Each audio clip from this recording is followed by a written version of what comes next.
Yes, my G's, what's up? Oh, good evening, good evening, good evening, good evening, and welcome to the Hobby Corner. Let's just skip that round there. Beautiful. How are you doing? Wow, I tell you what, I'm all excited tonight. Oh yeah, I really am, and I'll tell you why. Because you heard my PC go bomb. Thank you.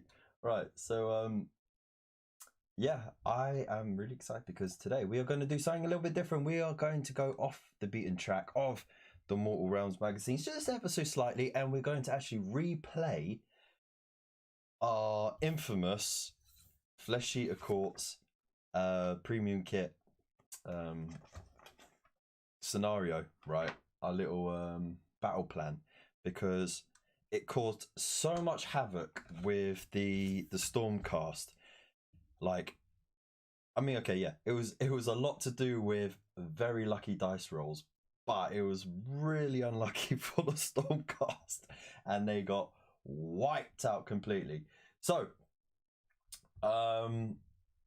we're going to see what happens when they go up against ghosts who shrug their chilly shoulders at rend values, and they laugh at terrain blocking their way, because Nighthaunt do have the fly rule, and they are ethereal, so that means no rend. That means they could just glide happily over the terrain, no problems whatsoever, which were two things which really wreaked havoc on the Stormcast. So I think without further ado, let's just hop into oh, what did I forget?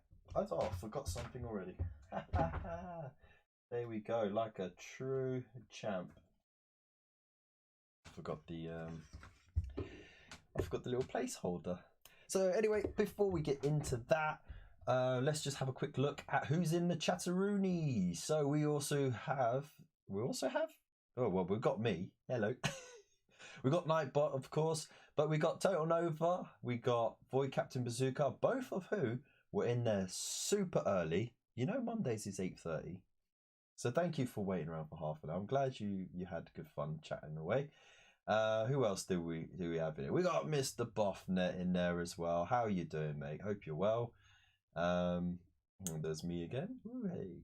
And Nightbot, and we also got John. How do you do? Hope you are well. Good afternoon to you too. John from South California, surfing the waves, baby. Hope you are all feeling great. I hope your Wednesday. Hope your Monday is going well. And yeah, I'm so like still a little quiet. Shouldn't be. That's shocking. Hang on. Hang about. You know why? It's because I'm not talking directly into the mic, because I got it just ever so slightly out the way so that it's not in the way. You can see where it is, right? Let me just hit up the that's more. Is that better or quieter? I think that's quieter. Hang on. There we go. Oh, I can hear myself. There we go. I hope that's all right. I hope you're okay.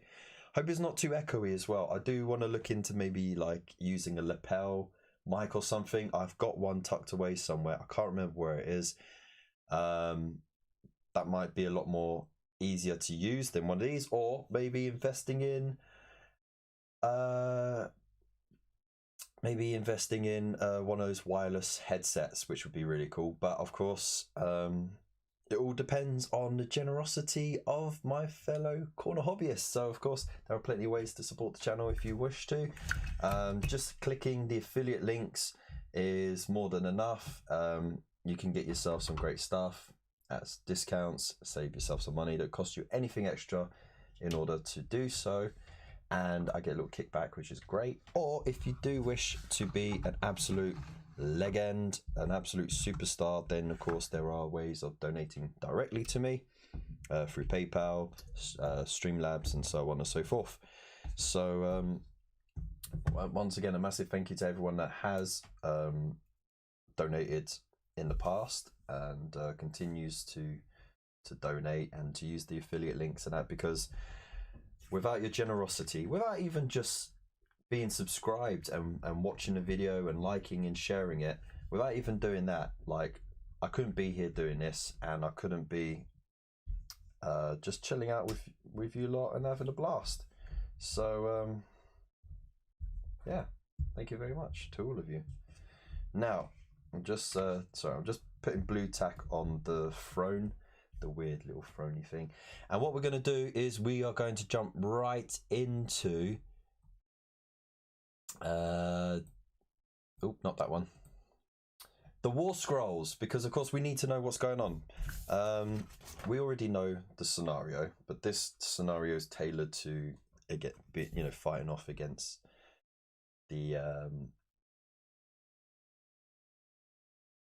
fighting off against the Stormcast. So we don't really need to go into that, but just as a refresher, let's go over the War Scroll for the Flesh Eater Court forces, and then we'll take a closer look at the revamped Nighthaunt War Scrolls, because of course from issue 21 onwards you start getting full War Scrolls with full rules, fully fleshed out. So let's go for it, yeah? So we have the Aberrant Archregent, the twisted, maniacal Ghoul King. He has a movement of 6, 7 wounds, a 4-up save, and bravery 10. He has the gory Talons of Fangs, which are a 7 attack, 3+ to hit and wound, -1 rend, 1 damage attack. That's amazing. He has several ability. Well, he's got an ability and then some magic.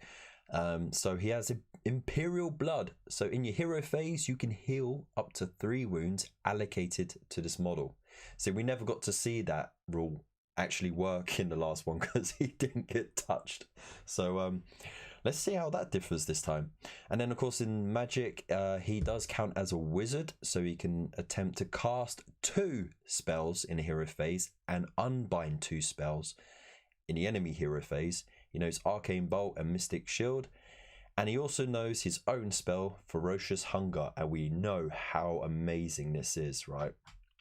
We already know. So look at this, casting value of a 6, pick 1 friendly Flesh Eater Courts unit within 24 inches, and and roll a d3. Add that roll to the attacks characteristics of melee weapons used by the unit in your next until your next hero phase.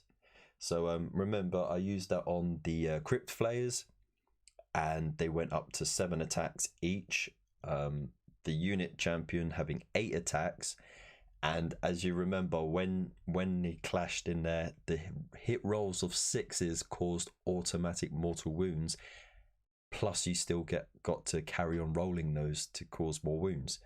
So that was vicious because it wiped out it wiped out a character on the charge, and then one of them was in base contact with a unit of 3 castigators and just annihilated 2 of them through mortal wounds and regular wounds, and they failed their bravery and it just destroyed the unit.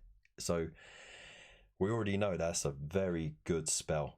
You also got command abilities, summon Imperial Guard. So you can use this command ability at the end of your movement phase. If you do so, pick one friendly model that has this command ability. So it'll be this model and has not used it before in a battle. So you can only use it once in the game.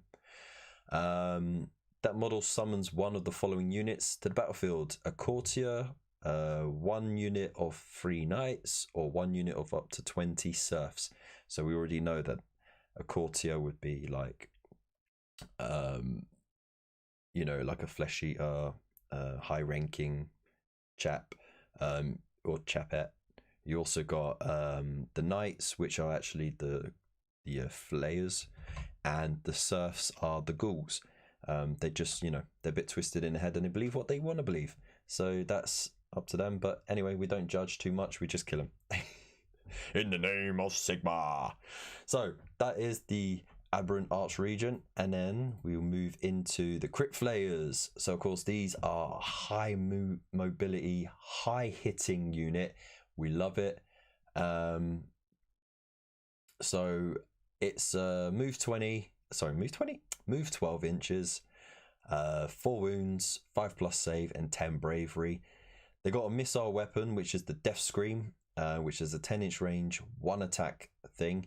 It does have its special ability down there, which we'll go through right now. It says, do not use the attack sequence for an attack made with the Death Scream. Instead, roll 2d6, subtract 2 if the target unit is more than 3 inches from the attacking model.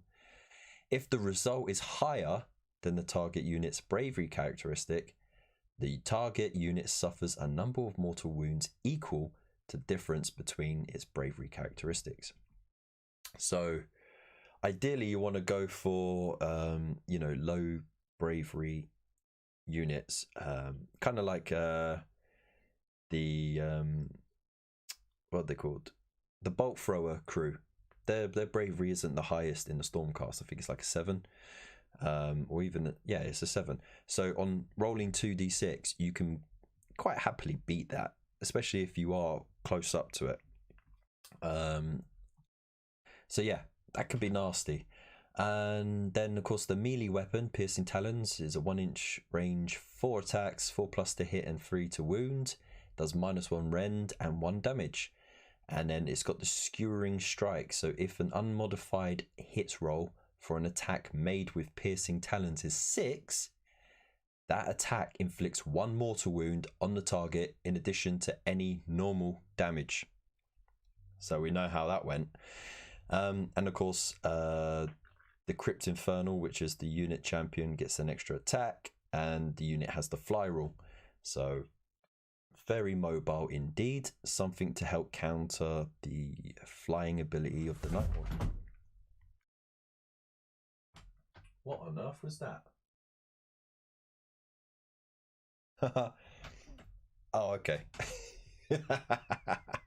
Ignore that. Something just fell over under the table. And then wasn't a laptop, don't worry.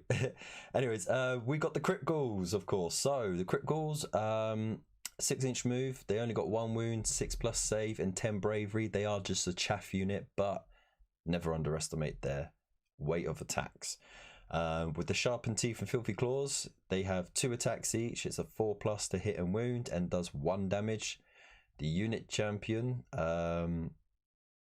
gets an extra attack, and they also have boundless ferocity. So you add 1 to the attack characteristics of this unit while it has 20 or more models. So you want to get them in on the charge to get that extra attack. But wait, there's more.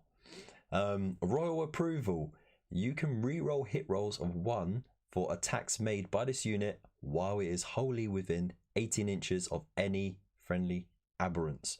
So you keep it nearby, but out of the way, and boom, you know, you can be really dirty with that unit, and you can cast what was it called? Ferocious Hunger on them, right? And then they could end up running in with a potential 6 attacks each with rerolls of 1. I mean, that'd be dirty, right? Absolutely filthy. So, is there a really noisy bird outside? There is. I wonder if you lot can hear that bird. Let me know in the chat. Okay, so now we are moving into boom, there we go. Our Nighthaunt's force. So what I've done is I wasn't quite sure how to balance it out, the forces. So I did the next best thing, which was go to the second premium kit book, the one with the silver F, and have a look at the Nighthaunt forces arranged in there to go up against the silver F force. So we ended up with 10 chain rasps, a spirit torment, a dreadblade harrow, and a knight shrouds, which I think is fair enough. I think that's all right. Oh, you can't hear the bird. That's good. The filters are doing the job.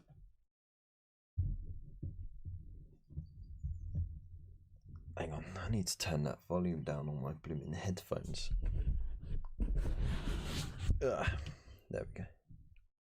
There we go. Oh yeah, look, that's better. I was hearing too much myself. Anyways, so Knight of Shrouds. This is the first time seeing the full War Scroll. So it's a 12-inch movement, 6 wounds, 4+ save, and 10 bravery. Lovely jubbly. You have Sword of Stolen Hours, which is a 1-inch range, 4 attacks, 3+ to hit and wound, -1 rend, and 2 damage. And then of course you got Ghostly Hooves and Teeth. So it's again 1-inch range, 2 attacks, 4+ to hit and 5+ to wound, and does 1 damage.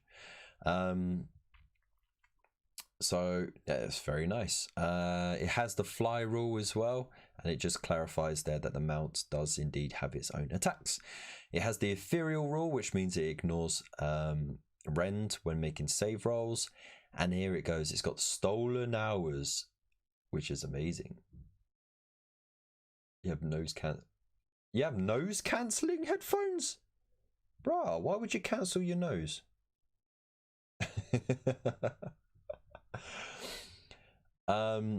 So Stolen Hours. Allocate wounds inflicted by this model's Sword of Stolen Hours before allocating wounds inflicted by this model's Ghostly Hooves and Teeth. Each time a wound inflicted by this model's Sword of Stolen Hours slays an enemy hero, heal 1 wound allocated to this model.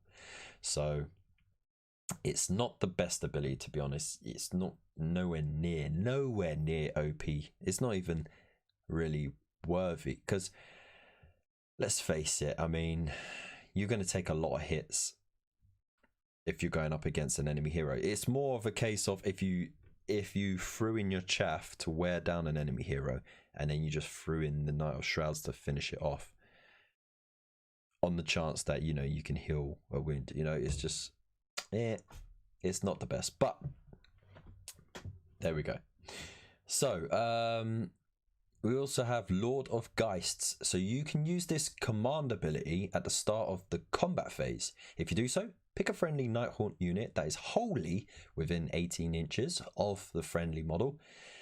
Add 1 to the attack characteristics of that unit's melee weapons in that combat phase. A unit cannot benefit from this command ability more than once per phase. So this is a good way for the Chain Rasps to combat the myriad amount of attacks that can be stacked upon the Ghouls. So yeah, let's hope that they can fight that off. Now let's put that away, and we got the Spirit Torment. So the Spirit Torment is a 6-inch moving unit. It has 5 wounds, 4+ save, and 10 bravery. Has a 2-inch range attack. Gets 3 of those attacks, 4+ to hit and 3+ to wound. Does -2 rend and D3 damage. So there's a potential to get up to 9 damage there, which is pretty cool. It has the fly rule and ethereal as well, but it has Nagash's bidding, which is cool. You can reroll hit rolls of 1 for friendly Nighthaunt units while they are wholly within 12 inches of any friendly Spirit Torments. Gonna keep that very close to the Chain Rasps indeed. Captured soul energy.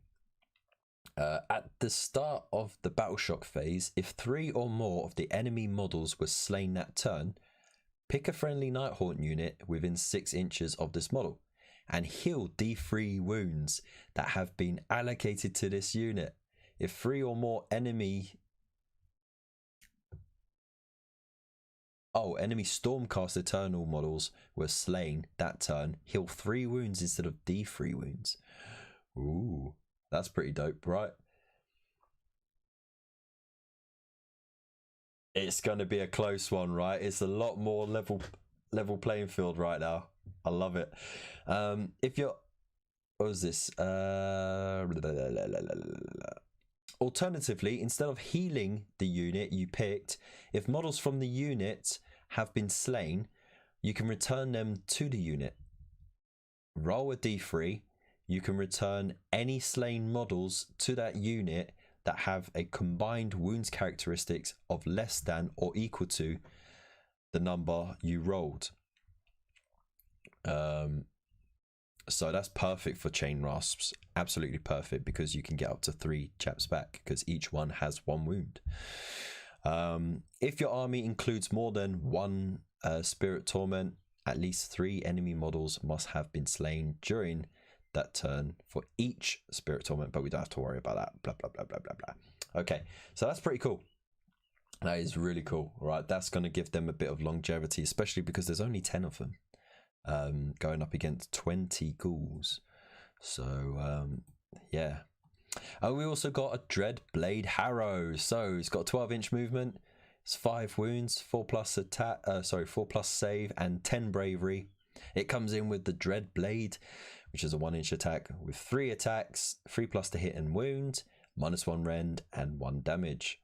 The Ghostly Hooves and Teeth, of course, are 2 attacks at 4+ to hit and 5+ to wound, doing 1 damage each as well. Has the fly rule as well, and it has the ethereal rule over there. I don't know why they put it all the way over there, but never mind. Now it's got several abilities, which is really cool. So let's dive in right here. You got the Phantasmal Discorporation. What a name. I love it. If this model is more than 3 inches from any enemy models at the start of your movement phase, instead of making a normal move, you can remove it from the battlefield and then set it up anywhere on the battlefield more than 9 inches from enemy units. So that's pretty cool. That is really cool. You got the Dreadblade, so you know you can get behind your enemy lines, right? You could just like tease them forward a bit and then go, oh look, teleport, boom, behind enemy lines, charge in the rear. You got the Dreadblade, which add 1 to the damage characteristics of this model's Dreadblade if it made a charge move in the same turn. Add 1 to the to the attack characteristics of this model's Dreadblade if it did not make charge. Ooh. What? That makes no sense. Add one. Oh, okay. I get you. Sorry, I got a bit confused because I was kind of remembering the half a rule that you got like issues back, but as you can see, they got the full rule here. So if you make a charge on the same turn, you get +1 damage to the dread blade, and you get +1 attacks if you did not make a charge that turn. So that's cool. That's all good. And then Ethereal again, and then Curse of Loyalty. Reroll wound rolls of 1 for attacks made with this model's dread blade while it is within 9 inches of a friendly Knight of Shrouds. Right. So we're going to keep those two close together, aren't we? So we just by reading through the rules, we already know roughly what units work well with each other, getting a good idea of the synergy going on there. I think we're going to be keeping them quite close together, but I think we got some space between the rest of the army and the Knight Shroud's abilities, so we can fan them out a little bit. And then of course we got our Chain Rasp Horde. 6-inch move, 1 wound, 5+ save, and 6 bravery. They got 2 attacks at 4+ to hit and wound, and do 1 damage. The Dread Warden gets an extra attack, and in addition, a Chain Rasp Horde has a bravery characteristic of 10 instead of 6, while it includes a Dread Warden.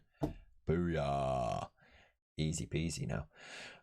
It's got Fly and Ethereal and Chilling Horde, which means that it can re-roll wound rolls of 1 for this unit while it has more than 10 models. So, yeah. All right, all good, not bad. So if you got any questions on what they are all about, just let me know, or forever hold your peace.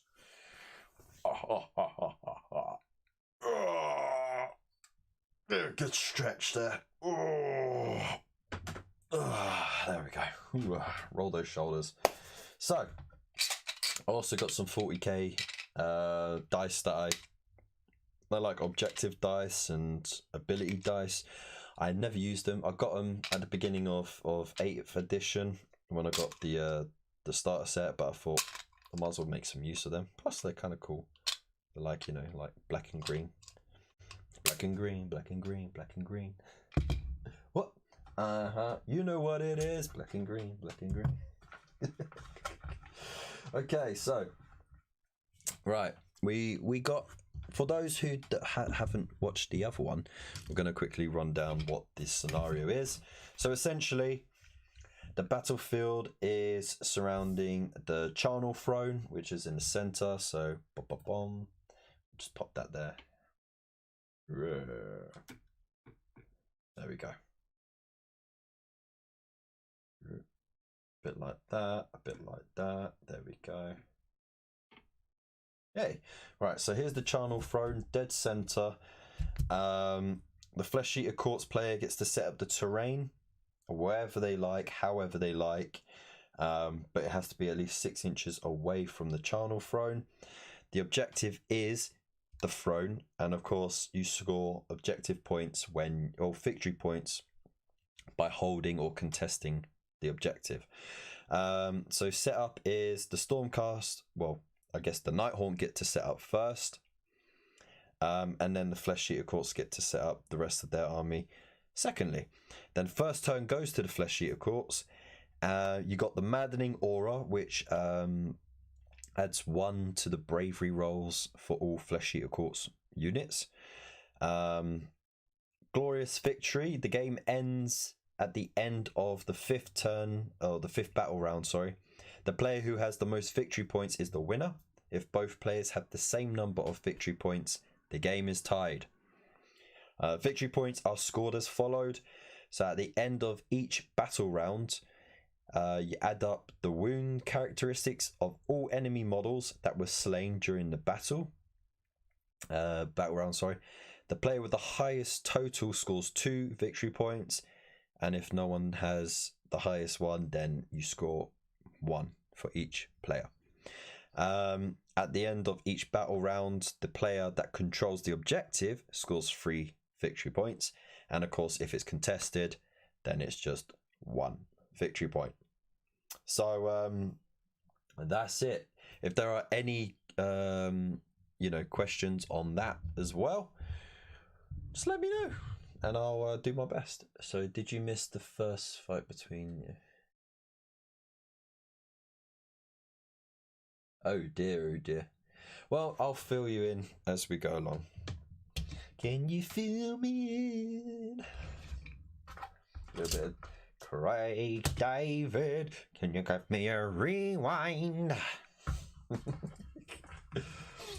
Alright, so I didn't even check to see if my dice cam was lined. Oh dear, oh dear. Let's sort that out, man. Let's sort that out. Can you feel? Oh no, I'm gonna have that song in my head forever now. Hey,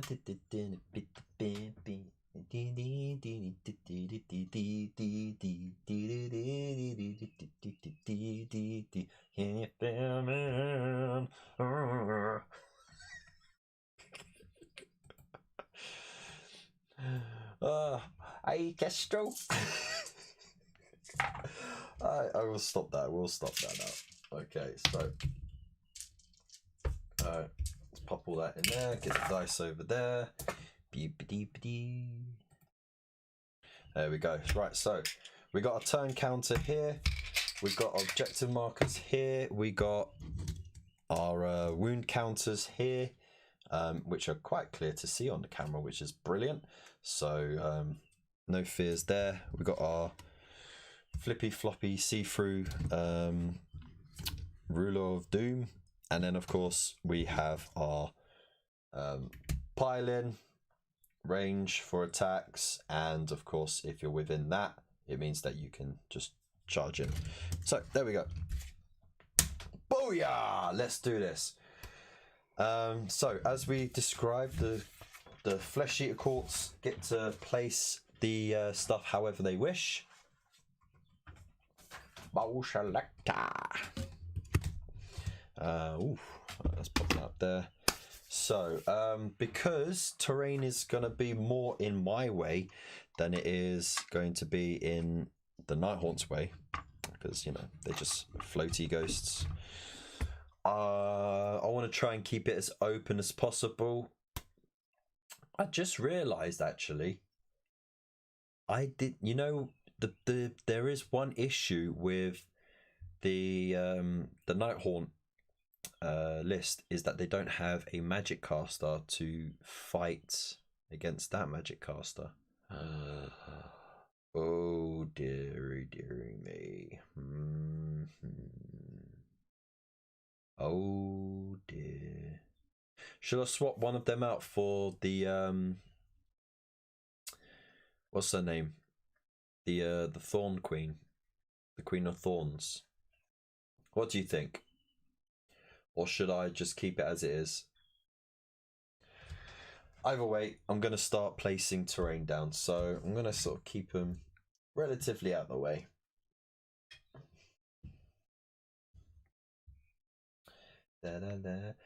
By the way, this is still not using terrain rules, purely because this is before we get near those rules.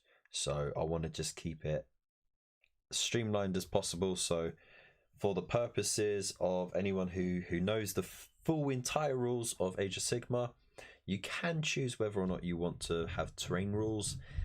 I'm opting out of it because that's a whole lot of extra stuff to learn that we don't need to worry about right now. So you know what?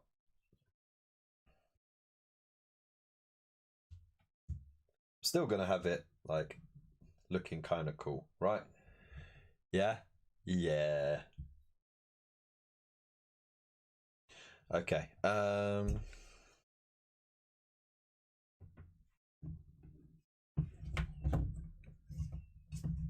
Have that over there.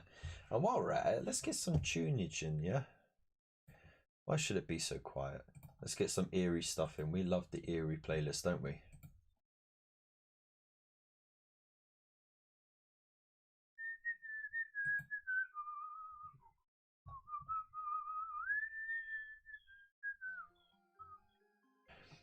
Oh.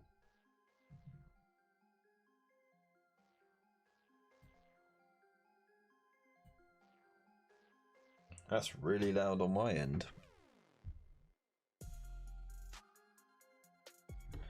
What? What? What? Hit it! Hit it! What? What? Hit it! Hit it!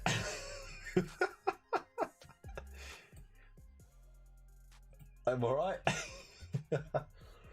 Briar Queen, yes. Bloodthirster.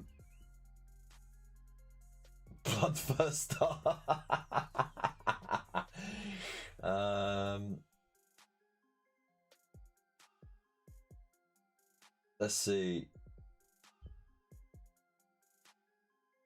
Briar Queen. Okay, we're getting Briar Queen in there. By the same person. We've got Banshee. I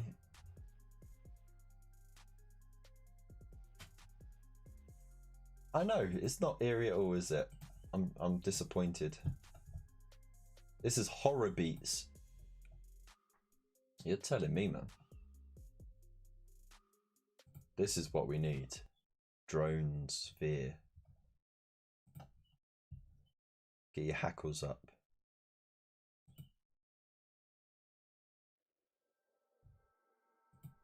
There we go. Right, so still placing some shiznays on the Disneys.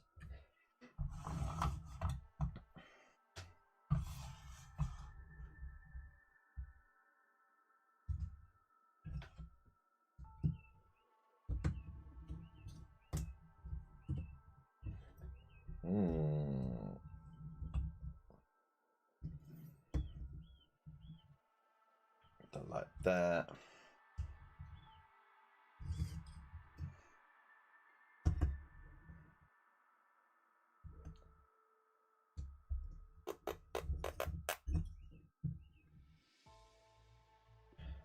A bit like that. I think that looks all right, yeah. All right. Okay, so we got mausoleum over here and here. Yeah, and here. Let's just remove that. So we got it here, and we here, and we got one over here, and then we've got this statue here, and then we got this little area here, and then we got the wool section here, and there's a wool section there. Okay.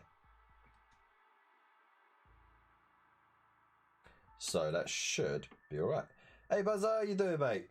Glad you could join us.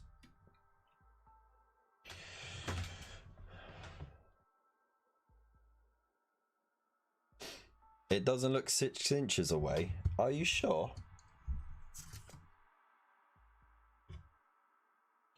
Whoa, he called it. Shockingly, you called it. Okay. Bravo, man. Bravo. There you go. I was going to measure everything anyway, just to make sure. So, you know, I'll pop that over there. Pop that there. So yeah, that's 6 inches away. There we go. Oops. Right. So we've got a nice open killing field here to work on. Murderfang. Ooh, very nice.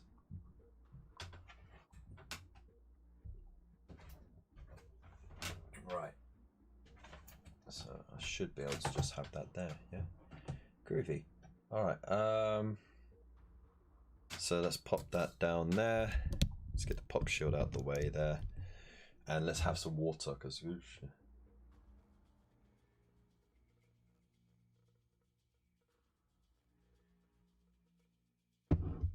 hey, Buff, man. That was our little secret, right? Back when we were measuring our members and you're like, oh man, yours is bigger, but I don't think it's as big as you thought it is. And I was like, oh, let me just double check. And I was like, you know what, let's just keep it as our little secret. We don't need people knowing that we measured each other out. Okay. Shots fired. No, no, no, no, no, no. All right, so should I throw in the Briar Queen then? If I do so, I do actually have image. I do have already set up. The wife bought me. Oh, nice. Very nice. Okay, Briar Queen. Let's find it. I thought I might end up using her.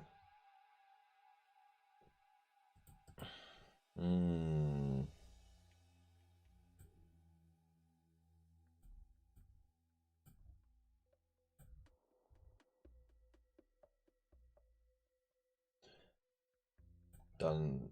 Okay, okay. Here we go. All right, so we'll just quickly run down on the Briar Queen rules. And what I'll do is I'll throw in her thorns as well, because you can't have the Briar Queen without the thorns, right? There we go. Okay, so 6-inch move, 5 wounds, 4+ save, 10 bravery. She's got the rending screen, which is 10-inch range. Attack for missile weapons. It's 3 attacks, 3+ to hit, 3+ to wound, -3 rend, which is absolutely disgusting, and it does 1 damage. She's got the Briar Whip, which is a 3-inch range attack, does 1 attack, but it's 3+ to hit and wound, -2 rend, and does D3 damage. She's got the Fly rule, Ethereal rule, and for magic, she is a wizard. She can attempt to cast and unbind 1 spell each time. So there's some fight there. She's got the Arcane Bolt, Mystic Shield, and Howling Vortex. Now, Howling Vortex is cast on a 7. If it's successfully cast, you pick a point on the battlefield within 18 inches of the caster that is visible. Roll 2d6 for each enemy unit within 6 inches of that point.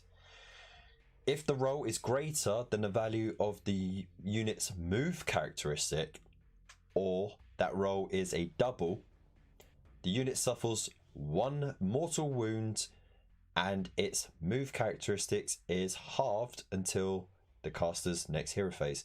I was getting really hyped for that, and then it just kind of disappointed me a little bit.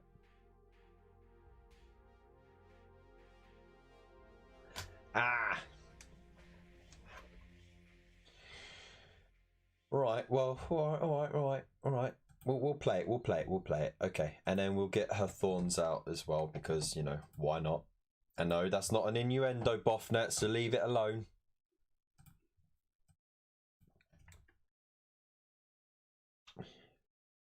You too, Void.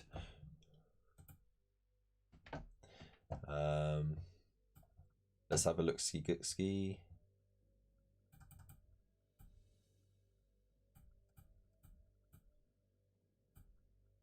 There we go. Thorns of the Briar Queen.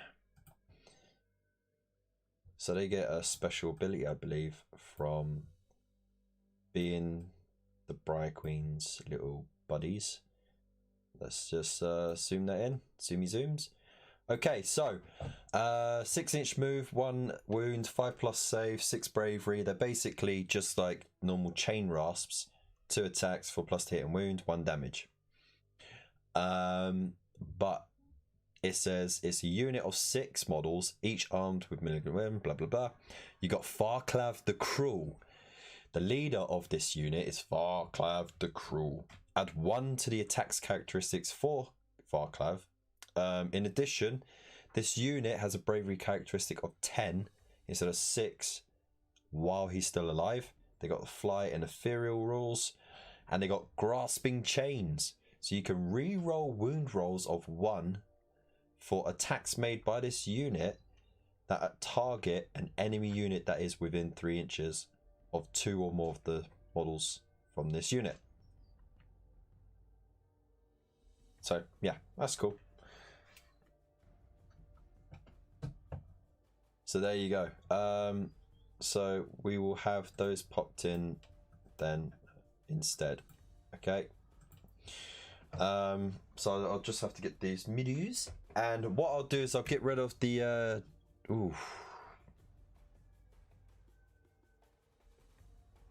I'll get rid of the Dreadblade Harrow, and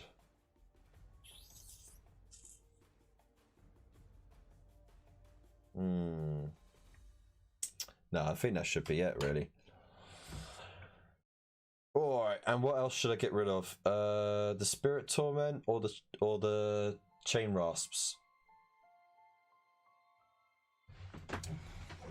I'll let you decide. Vote now.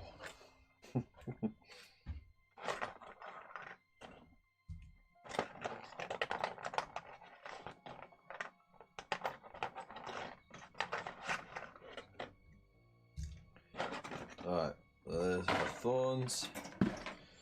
Whoopsie whoops.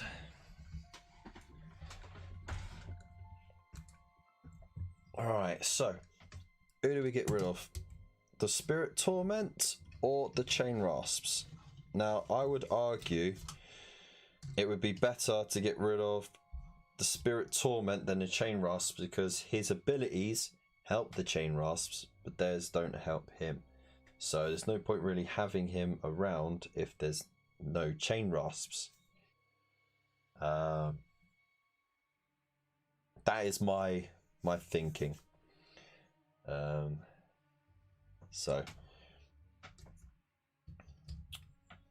yeah, you know what? I'm gonna get rid of the Spirit Torment. Screw it. So we got these lot. We need a horde to combat the horde. We need a high-profile character, and we need a magic dealer. So that should do it. Okay.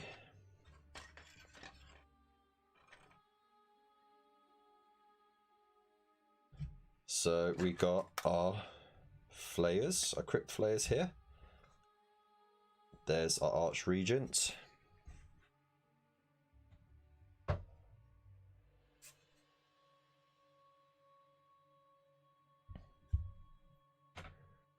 What effect does the Briar Queen and the thorns have on the Chain Rasps? They don't really. They don't affect each other, but where was it?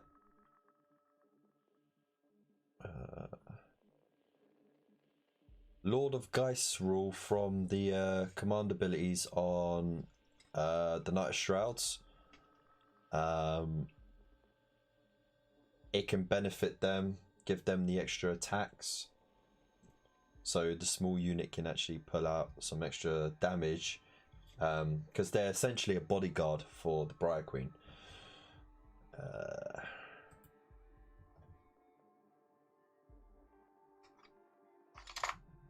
Let's just double check the Spirit Torment.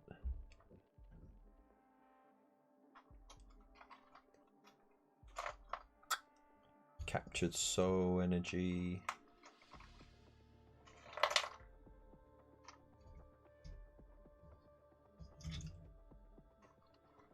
Oh, you know what?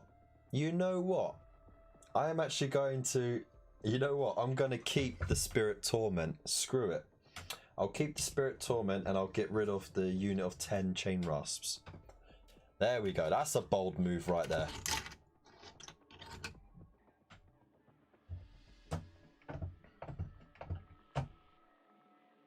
Right. I think that's there. That's fair, right?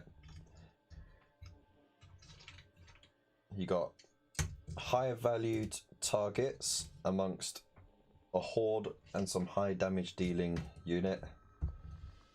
I think that's fair enough, right? Get rid of the thorns and keep the knight. Yeah, but the knight is basically another hero in his own right, so I don't want to have too many heroes, you know.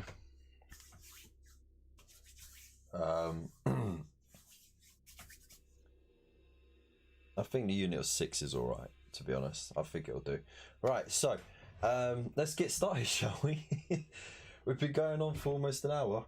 and we haven't set up yet. So, what was it? Within 6 inches of that side. So what I need to do, you know, I'm going to move this over here.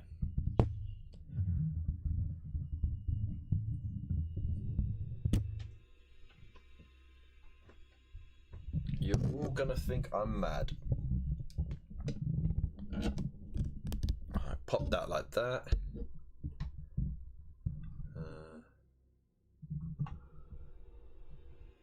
How's the... Okay.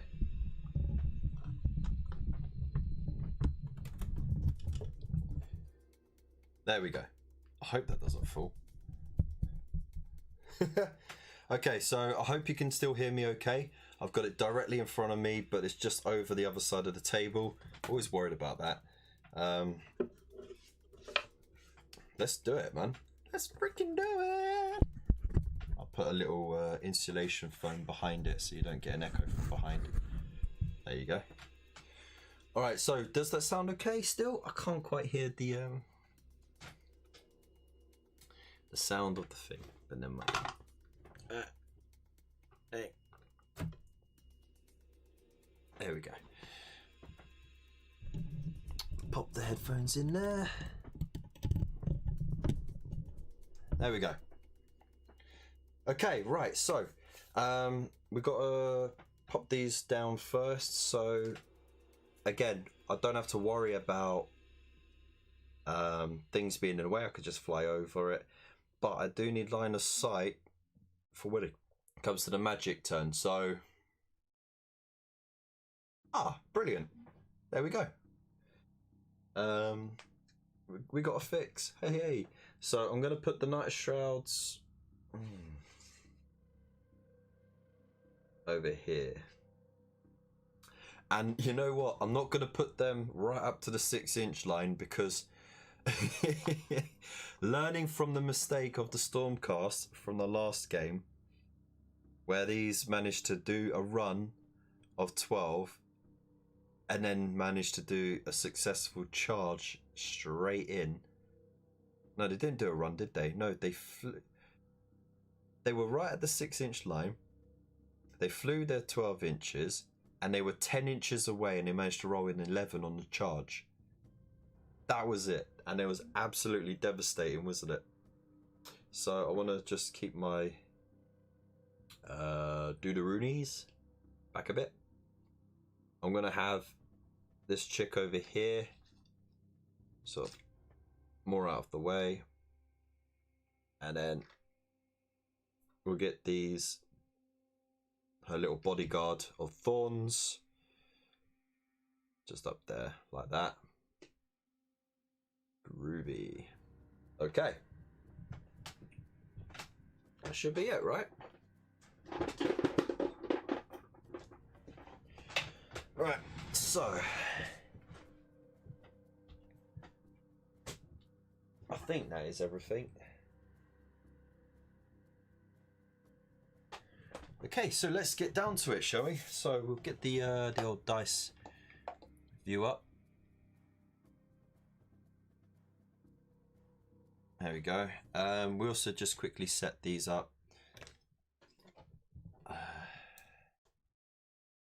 I'm going to pop him over here, so he's just out the way. Don't want any line of sight nonsense with wizards. Ooh. Okay. I'm absolutely going to pop them right up at the starting line. Absolutely. And then, of course, the rest of the squad, lads. Let's go out and get some raw meat.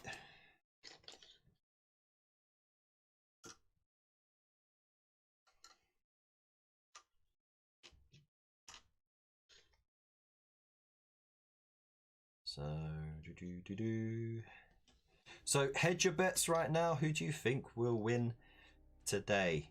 Do you think the Nighthaunt will clench it this time? Or do you think the Flesh Eater Courts still have the edge? Let us know in the chat below. I've got everything here. 3, 6, 9, 12, 15, 18, 20. Yeah, cool. All right. So without further ado, let's get to it.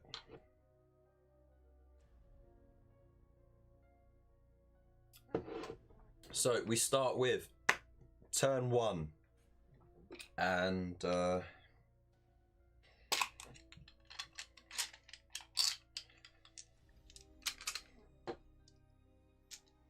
we have 1 command point already for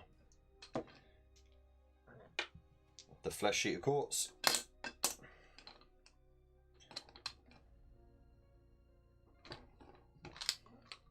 And we are going to start with the hero phase. So let's have a look-see and see. What does our AA have? Ooh. There we go. So magic. I am going to, yes. You know what? I'm still gonna cast it on this unit over here of my flayers. So it is a cast value of 6, and if I successfully cast it, I can pick a unit to have an extra D3 attacks until the next hero phase. Until my next hero phase, of course. So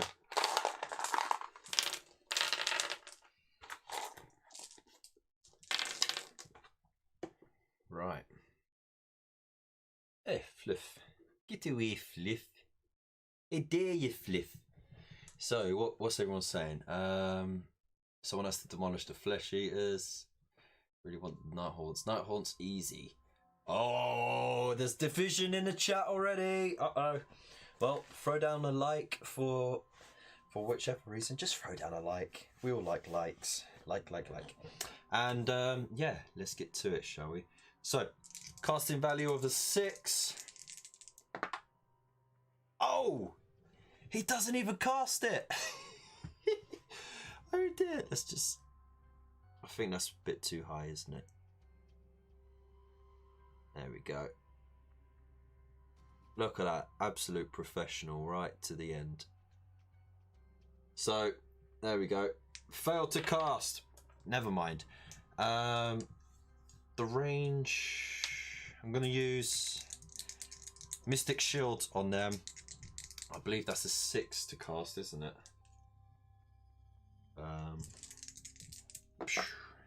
Easily cast. Now, I cast it on a 9, so that means if the Briar Queen wants to stop it, which she has a chance to, she's got to roll a 9 or higher. So let's have a look. Nope, she fails to cast. So, where's me Mystic shit? I wrote it down last time, didn't I? There we go. +1 save. Winners, chicken dinners. Okay. So I know they're not gonna be able to charge into combat. Hey G, how you doing, man? Hope you're well. I was wondering what that noise was. It's the headphones. Okay, so I'm going to run the ghouls across. So let's see how much extra they get. They get 3 inches extra. So they go a full 9 inches straight at the old throne. Okay. Let's just move the token over. There.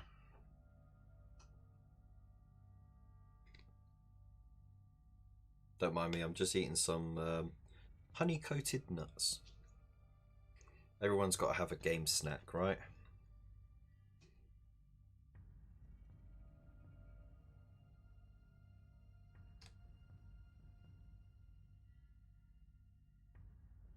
Alright, boom, boom, boom, boom. Okay. So they did run. So what I'm going to use... There you go. Look, I used that to say that they ran. It's like little extra... It's like extra arrows and feet, basically. So they ran extra. So we know. Right, pop that there. My Archregent. He's just gonna sneak right up behind there. He's sneaky like that, but it's so that his aura is still well within the entire army. Well, the entire unit of those dudes anyway. So these dudes, they move at 12 inches. Let's just make sure they do. Crit flares. 12-inch move. Okay. So, and then they fly. Whee! In 1 second they're bored, and the next second they go whee! So it's move them over slightly so they're all within range. If they were to, they wouldn't be able to make a charge. So there you go. Look, smartly placed unit there.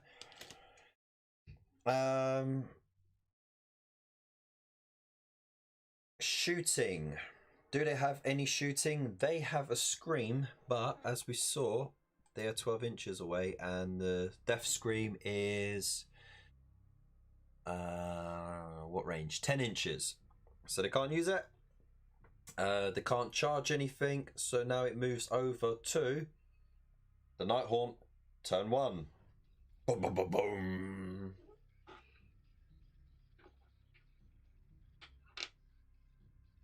Alright, man. Cheers. Thank you so much. Really appreciate it, mate. So we have 1 command point. I'll pop it over there. Let's just pop it out the way over here. We're there and there. Okay. So they've got 1 command point each now. Let's start with magic. So let's do that vortex thingy. So let's see. Briar Queen. Howling Vortex. Pick a point on the battlefield within 18 inches and anything within 6 inches of it. Take 2d6.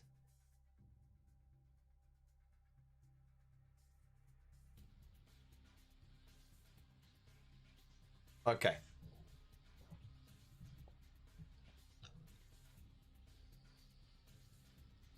All right, okay. So, you know what? I think that works out better than using Arcane Bolt, to be honest. Because Arcane Bolt is just a 1 mortal wound attack, but this one, you can hit 2 units. So I'm going to point there. So, I'm going to have it cast here. There we go. Perfect little icon, right? Kapoosh. There we go. So that unit and that unit would get hit by it if it's cast. So it needs a 7. Doesn't even cast. I went through all of that just to roll a 5. Screw you, you dice. You sook. Okay. So that was a disappointing magic round. Where are we going? We need to find out about command abilities. Any command ability here? Nope. That's the one. Let's see. And a combat phase. Okay. Don't need that just yet.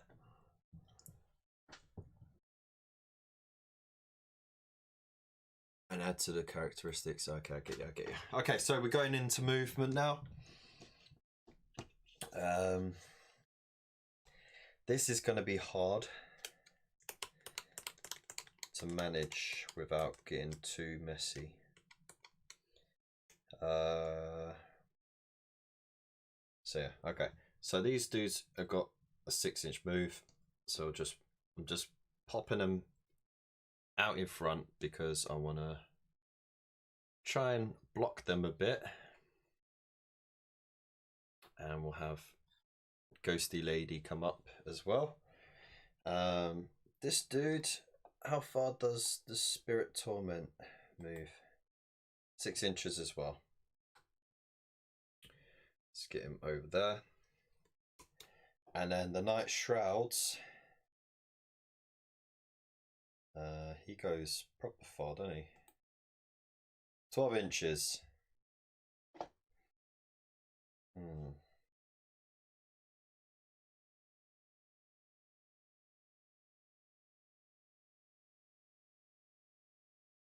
Yeah, you know what? I want to get my attacks out on them first before they get their charge on me and do their attacks, because they absolutely wreck on the charge.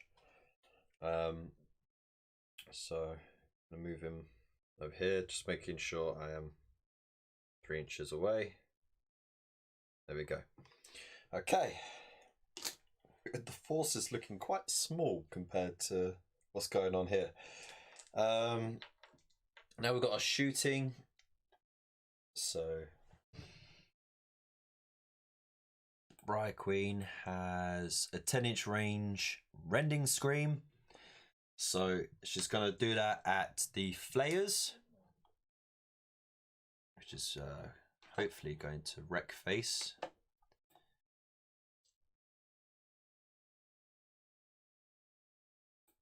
So let's see. It is 3 attacks, 3s to hit and 3s to wound. So let's do it. Ooh, all 3 hits. Nice. Need 3s to wound. Okay. 2 of them wound.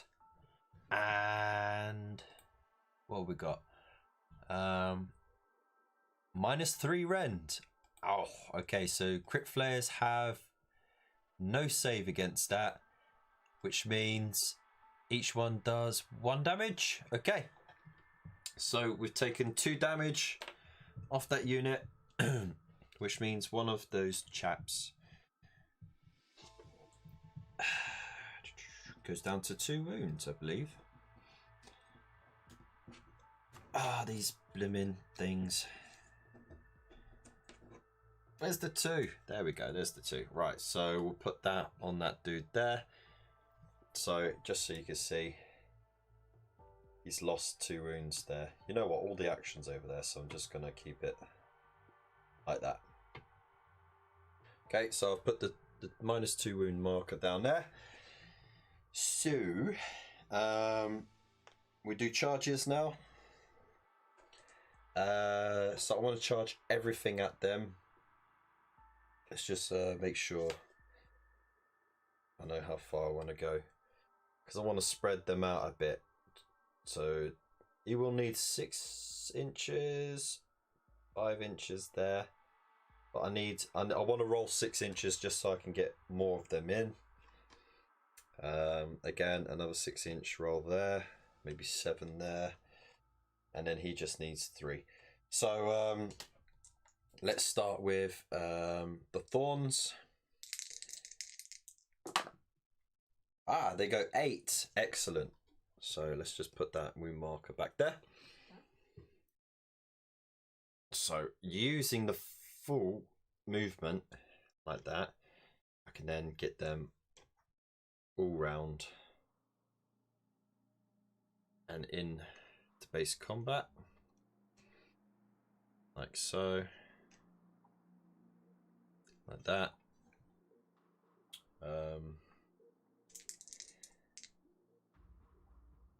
I will charge the Spirit Torment as well. 4 inches, that's a failed charge.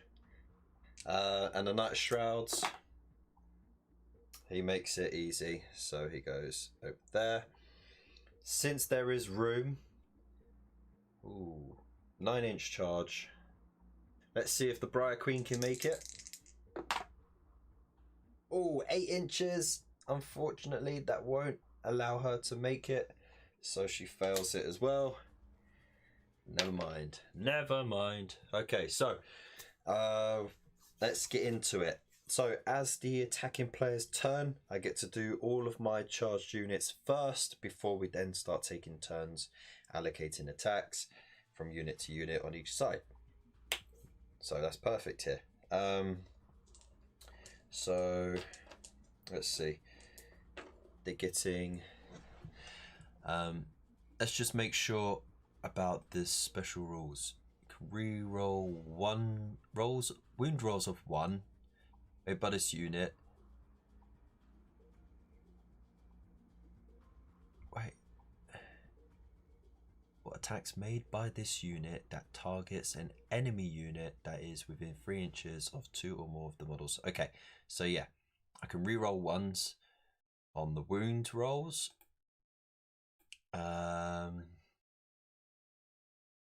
She doesn't do anything extra.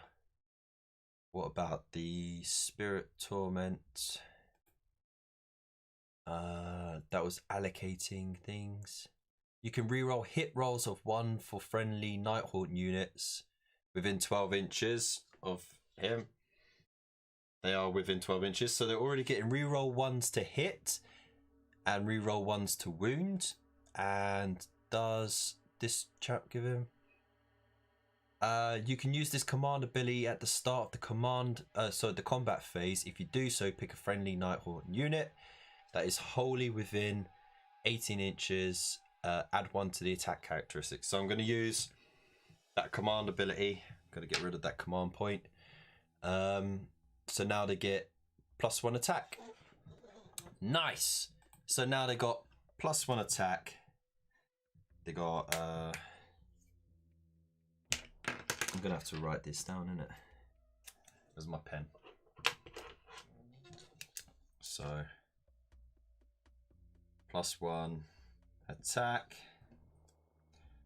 They got +1. No, sorry. Reroll 1s to wound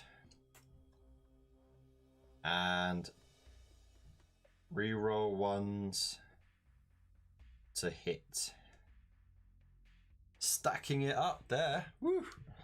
Okay. We go. Reroll 1s to hit, to wound, and +1 attack. Is this too bright, I wonder? Can you still see okay like that? Or should I put the big light on? See, I think that's too much. Are you able to see okay with that lighting? Just let me know in the chat. In the meantime, I will continue with the rolls. So they get 3 attacks each now. So there's 5 of the ones with just 3 attacks, which means that's 15, and then 4 because the unit champion gets an extra 1 anyway. So that's 19 attacks altogether. And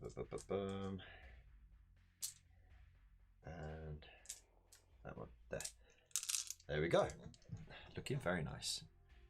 And of course the thorns, they are going to hit on 4s and wound on 4s. This could really hurt those players. So let's have a look, see. So we'll take out the 1s because we get to re-roll those. So we've got 1, 2, 3, 4.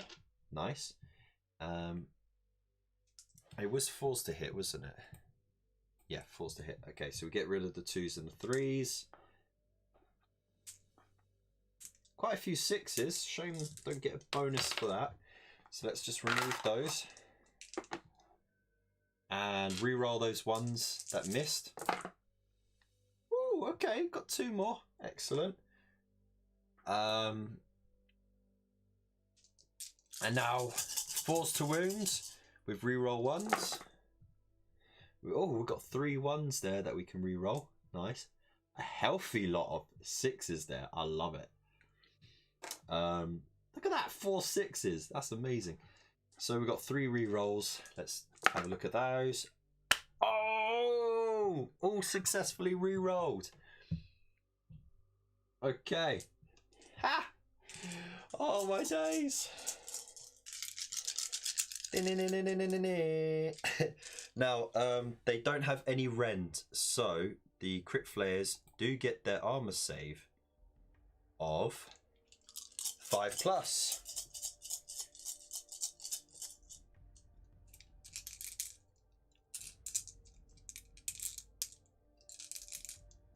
That's what I was thinking, mate.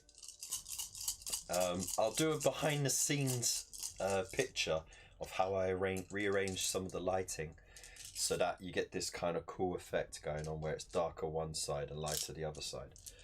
So they got 4 wounds each and they got 5 up save. Let's do it. Oh my days, that's gonna hurt so much. Okay, so we have 1, 2, 3, 4, 5 wounds. So that is that one dead because he was down to 2 wounds anyway. And that means 3 get allocated to the next one. Where's my -3? There we go. So he is now on -3. Yikes. But we're not finished yet because we still get the Night Shroud's attacks. So, ouch. So let's pop back down to the Night Shrouds. Let's just have a look at his keyword quickly, actually. What is his keyword?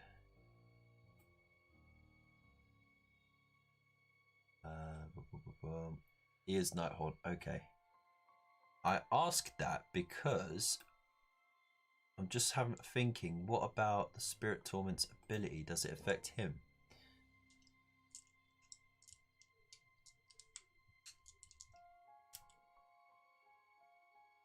Yeah.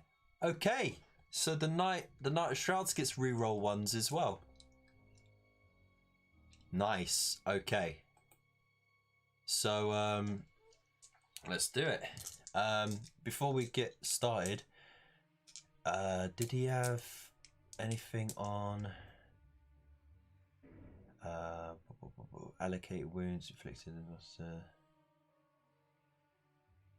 Each time a wound inflicted by this model slays an enemy here. Oh, okay, right, yeah, never mind. So that doesn't do anything for him right now. So okay, so it is 4s to hit, doing 3+ to wound and to hit, and 2 damage. Okay. Oops. Okay. So I'm getting all excited here. All right, so 4 attacks, 3s to hit. He gets to reroll the 1s to hit. Let's double check that.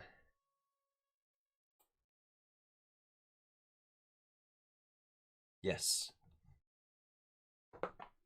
Okay, all 4, sorry, hit. Okay. These 3s to wound. Oh, we got a cocked dice in the corner there, so we're going to re-roll that one. It's a 1. So he does 2 wounds. What was the rend on those? Oh, not that one, that one. -1 rend. So we need to make 2 saves at -1. So that means 6s, or they take 2 damage on each hit. Fails both, so that's 4 damage in total. This is wrecking them hard. So that's 1 damage off that dude, which kills him. And then 3 damage on the unit champion. Ouch! Oh boy. The hardest hitting unit is now decimated. But wait, there's more. Because now he gets to do his attacks back. So, there's the Flayer.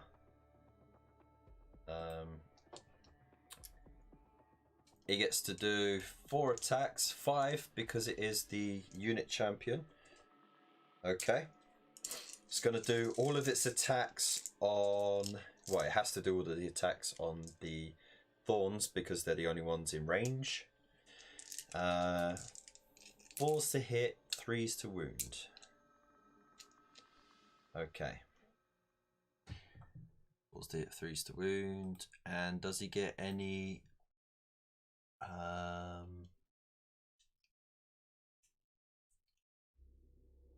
Okay, no, nothing. Okay. Right, so let's see what he can do to the Thorns. Remember, 6s on the rolls to hit is automatic mortal wounds. He rolled nothing!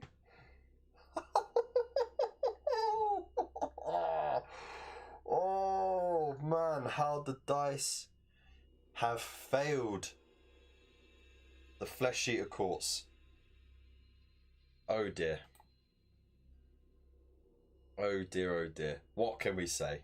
They are now in big trouble. Got no rerolls. Yikes. All 5 attacks failed. Okay, so now we go to Battle Shock. So, the only way I can see... The only way I can see this unit surviving is by using the command point to ignore the Battle Shock phase for that unit. And of course, they took no wounds, either of them, so they don't have to roll Battle Shock at all. So these go over here. Now that it's the end of the battle round, let's tally up what the victory points are. So this is going to be where it hurts the most.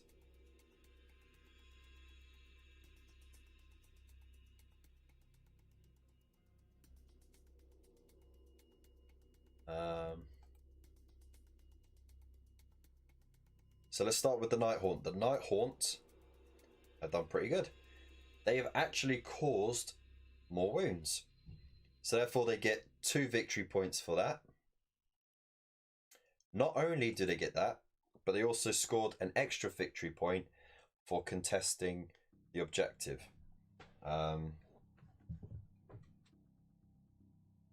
So they get 3 command points. Let's make sure. There we go. And the Flesh Eater Quartz. Hey, me first, how you doing, brother? The Flesh Eater Quartz didn't get the wounds, but they did manage to contest here, so they get 1 victory point for that. Oh man, this is not going to be good.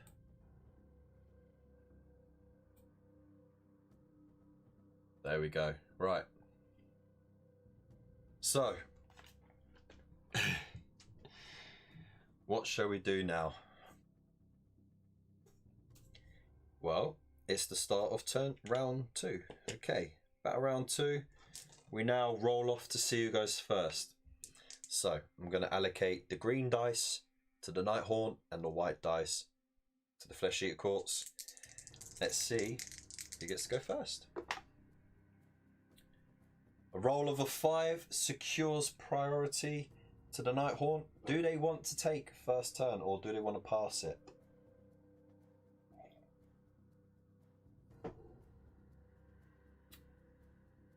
I'm gonna say take it, and here's my reasoning. If they go second, that's gonna potentially wipe out that unit before they get to do anything else. Whereas that unit could wipe them out quite easily. I could run disruption on this unit, and then before, you know, really do some damage on this unit before they get their numbers up and run in. If the Nighthaunt went second, then I could, as the Flesh Eater Courts player, I would buff them up with the +1 save and the extra attacks, charge them in, and absolutely chomp through the Knight of Shrouds. So yeah, I'm gonna let the Nighthaunt take the priority in this go. So we'll start with the hero phase, and of course we get to cast some magic. So we're going to do the vortex thingy bob. Let's just double check that it's each enemy unit and not just each unit. La la la la la la la la. Let's have a look.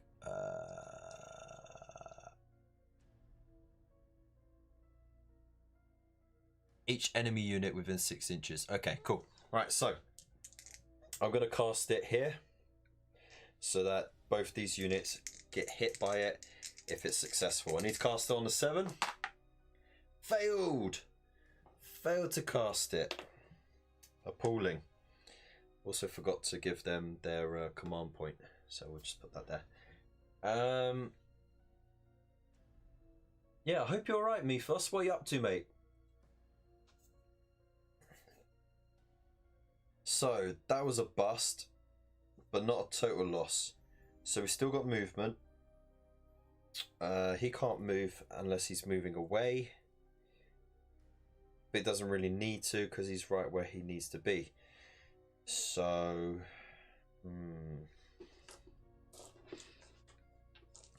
let's get the Spirit Torment, to travel over here like that. Get the Briar Queen, travel over here. There we go.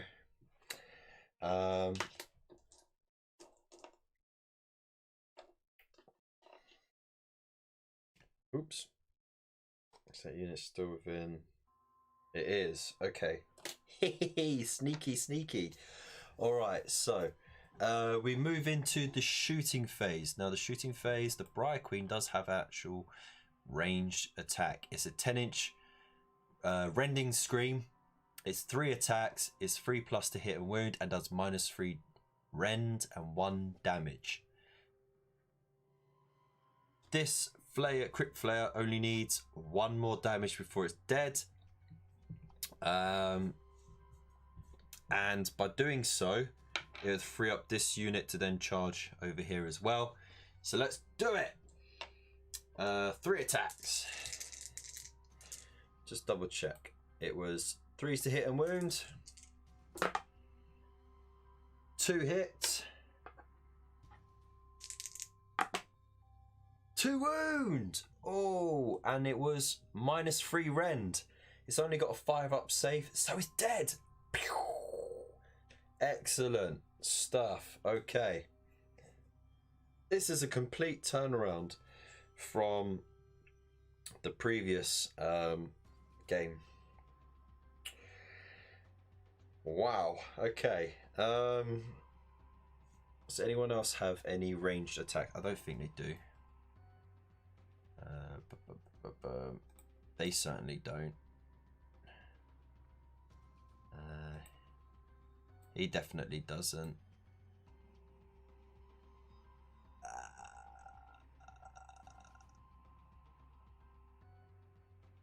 Yeah, no, he doesn't either. Okay, cool. Right, charges. Let's do it.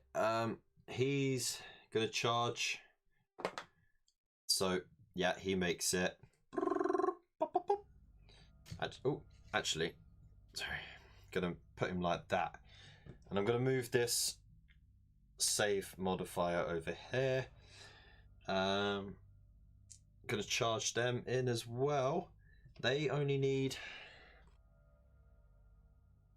a 3 to get in, but I'd rather roll, what was that, 8 to get all of them in. Oh, they roll the 8. Oh damn, oh damn.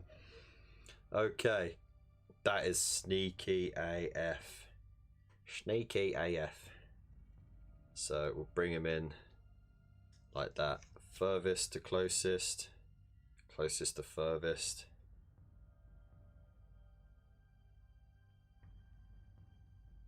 I have to move that modifier over again.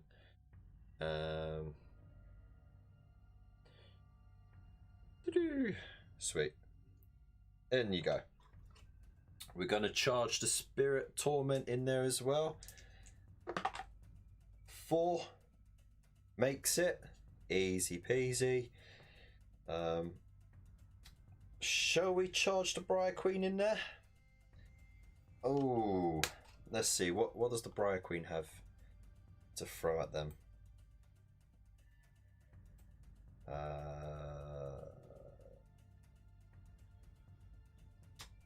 1 attack, but it does D3 up to D3 damage. Ooh. Nah, you know what? I'm gonna keep her out. I'm gonna keep her out just so I got my magic caster. So let's get into it. So as the oh dear, I'll make sure I keep that there. So I'm going to use my command point to give them the extra ability, which is right here. So let's not forget. Is the you can add 1 to the attacks characteristics of a unit. So there you go. And of course they benefit from the +1. So they get the +1 attack from the command ability. They get the reroll 1s to hit from him, and the reroll 1s to wound from the Spirit Torment, because he's still within range, like so. So let's do it. Let's do their attacks first. And let's see. So that's 19 attacks altogether. 5, 10, 15, 19. There we go.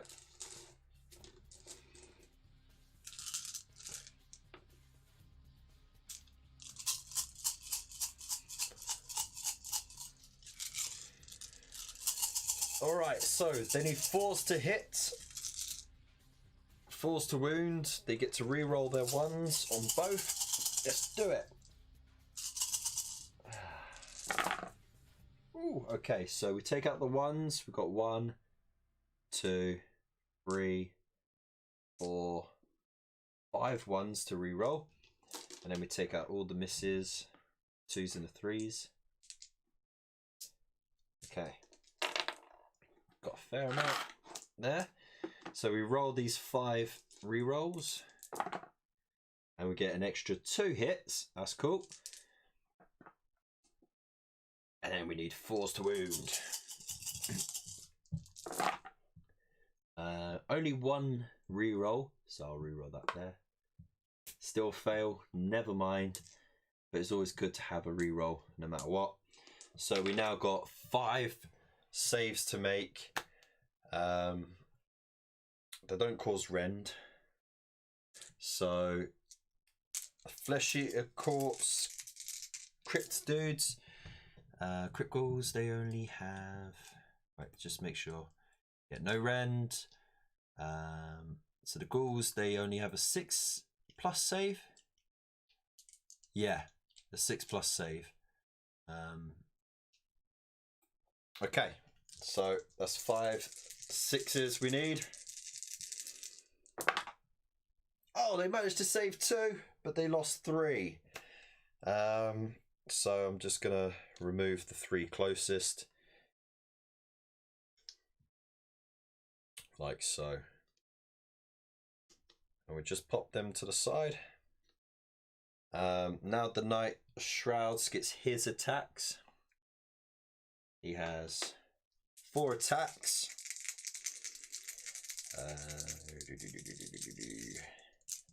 Let's just double check the freeze to hit, freeze to wound, -1 rend, so it's automatic deaths, and they're going to be 2 damage as well. Ooh boy!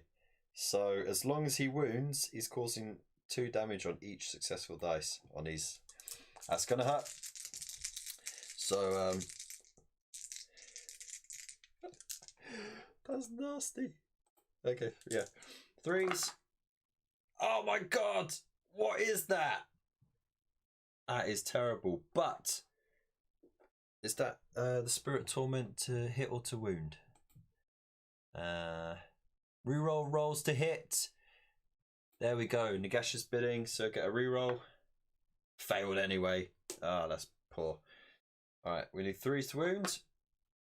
It wounds, causing 2 damage. It's a -1 rend, which cancels out their 6+ save.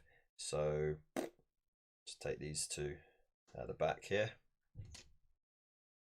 And then of course the Spirit Torment gets its attacks now as well, because again it charged this turn. So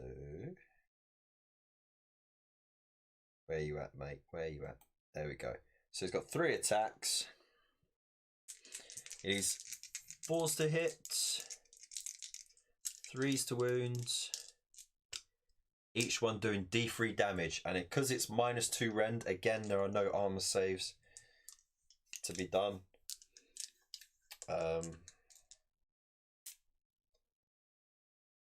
Oh, I just remembered they got the +1 save. What? What did I do? Oh dear. I just remembered they had the +1 save. It's right in front of my face. Oh, mate. Oh, it's too late. I can't go back on that. I can't work out how much that was. Anyways, we'll remember.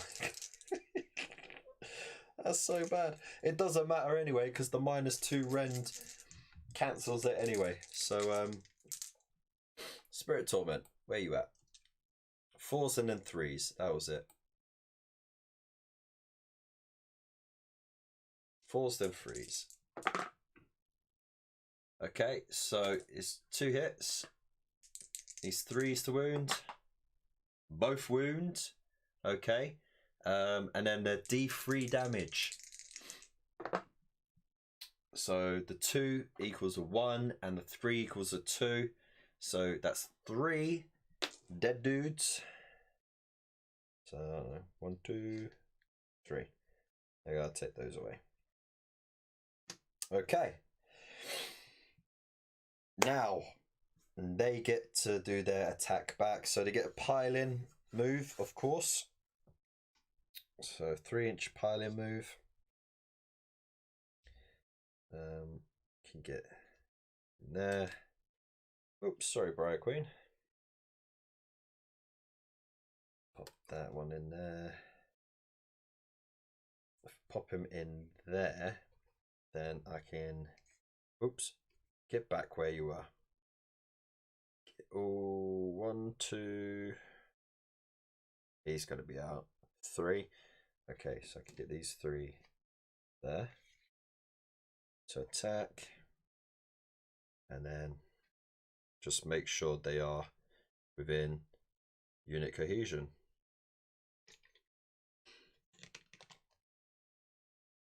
Like so. There we go. Right.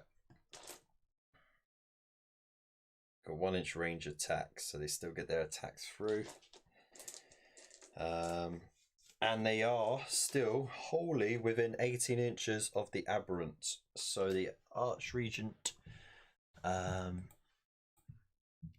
he's got not the command ability. Where is it? No. Where are the ghouls? Can re-roll 1s on your hit roll if you're wholly within 18 inches Oh, okay, they don't get their +1 attack anymore, but that's fine. So let's do it.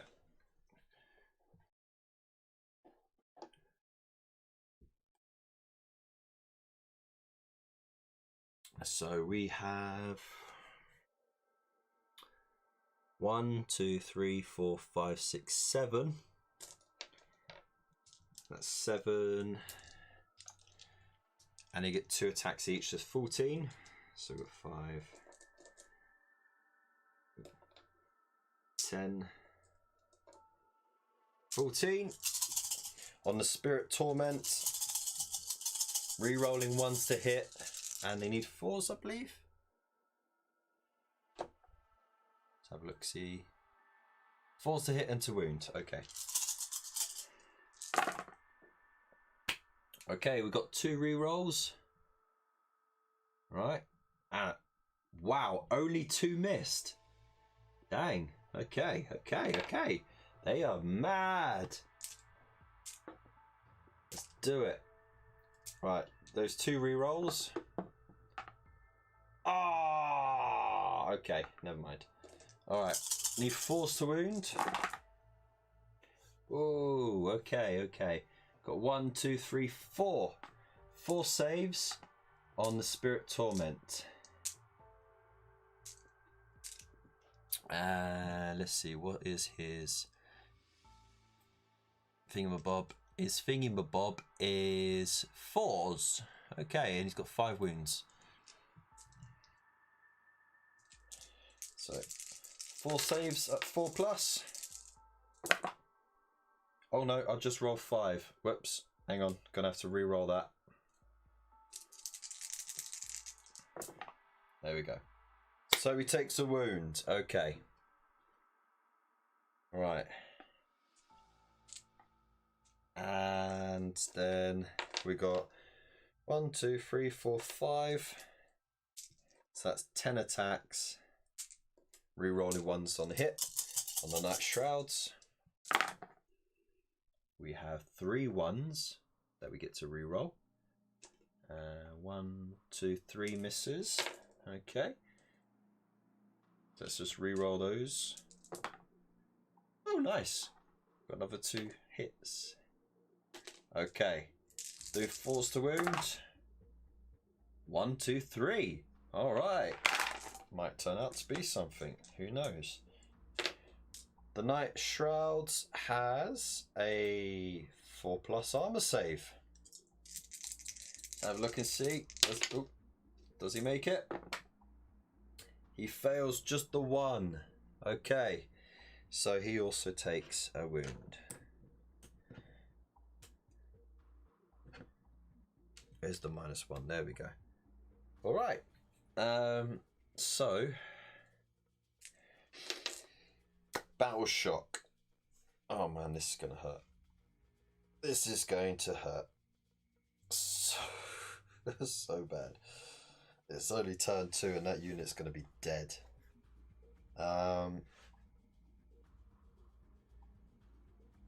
They didn't take anything. He's a single unit and he's a single unit, so they didn't lose any models. Crypt Flayers on the other hand, the Crypt Ghouls on the other hand lost 2, 4, 6, 8. They lost 8. Let's have a look, see. There is a +1 from the battlefield. The miasma, I believe it is. So they get a +1 to their bravery. Bravery 10.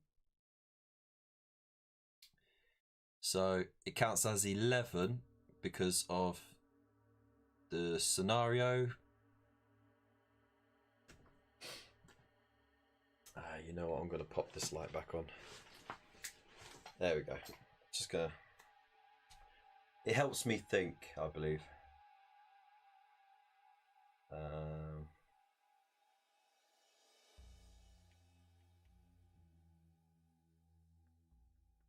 Let's see. So yeah. Oh, sorry. So, got to roll the bravery. It's 1 dice. I need to roll 3 or less. I believe. Yes, it is.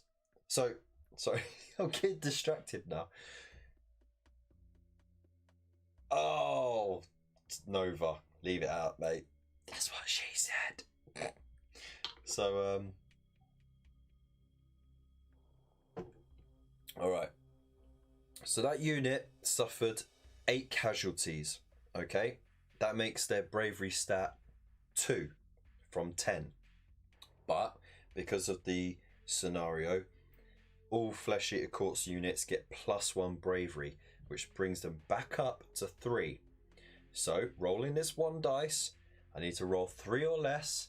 Anything over immediately becomes casualties. 4. Okay, we can live with that. So we take 1 casualty. Yikes. Now, let's just keep them over there because I need to remember how many wounds were caused in this battle round for victory points. So it's now finally the Flesh Eater Court's turn 2. This is ridiculous. So that disappears. Okay. Flesh Eater Courts, do your thing. That's what you gotta do. Alright, so he's got to come out of hiding.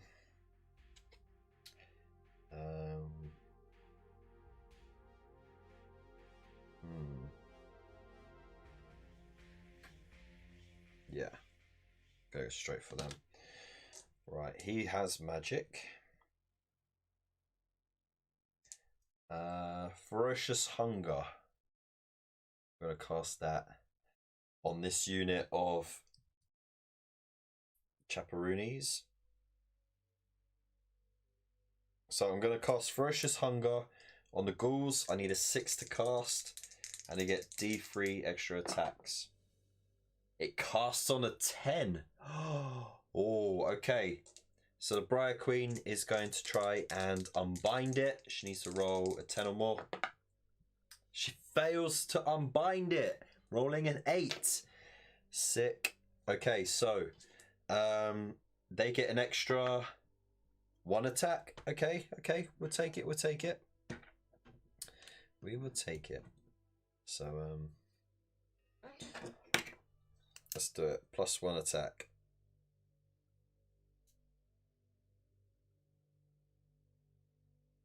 Lovely. Jubbly. Makes all the difference, that. We also have an extra... What are we going to do? I'm going to cast Mystic Shield, I believe it is. What do I need for Mystic Shield to cast that? Can't blooming remember.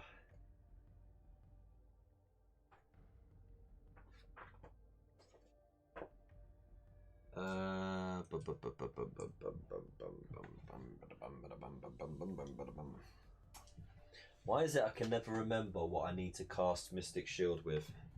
That's terrible, right?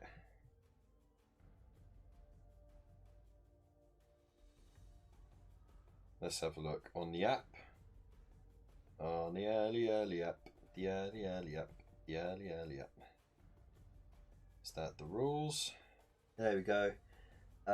Mystic Shield is 6+, reroll saves of 1 for the unit. Oh, it's reroll 1s, not +1 save. Oh, okay. Let's cast it on 6. Double 6! Okay, well, she only gets to unbind 1 spell a turn anyway, so that's cool. So they get to reroll armor saves of 1. So let's just correct that.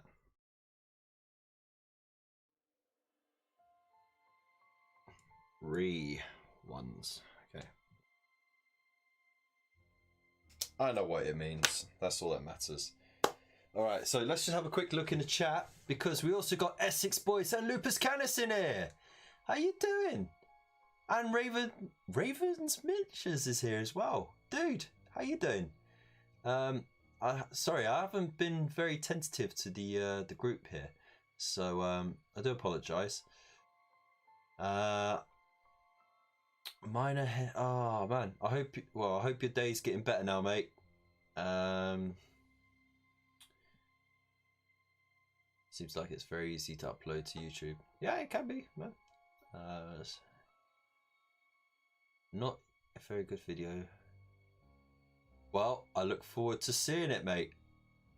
So, yeah, that'd be cool. I only have one video, which is 3 seconds. 3 seconds? Okay.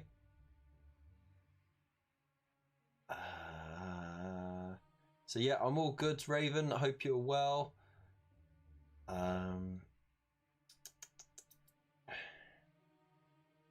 Offnet. Let's see, Lupus Canis in there with his little Wolfie. How you doing, Wolfie man? Hope you're good. The Essex boys get a little wah from me as well. Hope you're good, man. Then wait. There we go. Yeah, okay. So, basically what's happening, just to catch you up for those who are joining, if you did see the game last week with the Flesh Eater Courts versus the Stormcast, the Flesh Eater Courts steamrolled the Stormcast, basically destroying half their force in turn 1. Okay, kind of getting a similar thing with the Nighthaunt against the Flesh Eater Courts, but in reverse. The Flesh Eater Courts are getting their hands and their naked butts handed back to them. So this is only turn 2 of the Flesh Eater Courts. Okay, after this, that's the end of the battle round 2, and it doesn't look too good for them. So I did the movement before I did the magic, didn't I? Oh god. Okay, so moving back there, he could still see his unit, so he could still cast the magic. Okay, so we do that. Now it's movement. I'm moving there. There we go, sorted. Now it's shooting. Don't have any shooting attacks. We go into charges, I believe. But before I do that, is there a command ability I could throw down?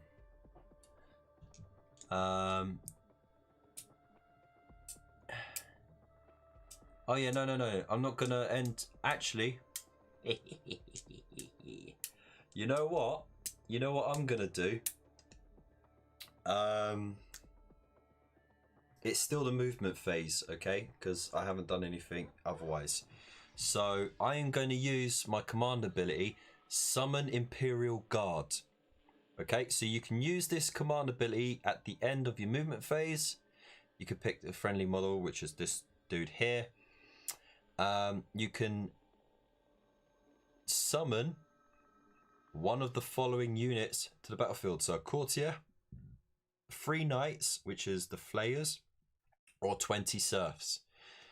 The summon unit is added to your army and must be wholly set up within 6 inches of the edge of the battlefield and more than 9 inches away from enemy units. We finally get to do it. We finally get to summon something. So let's see, where is 9 inches away? 9 inches away would be easily over here and wholly within 6 inches. Okay, so I am going to summon my flayers. Sick. Bring these bad boys back.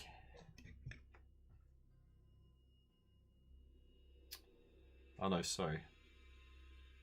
It's 9 inches away. What am I like? What am I like, eh? There we go. Just make sure they're 9 inches away. No, they're not. Okay, so do a little shuffle over. There we go. Right. So they're 9 inches away from there and there. Excellent.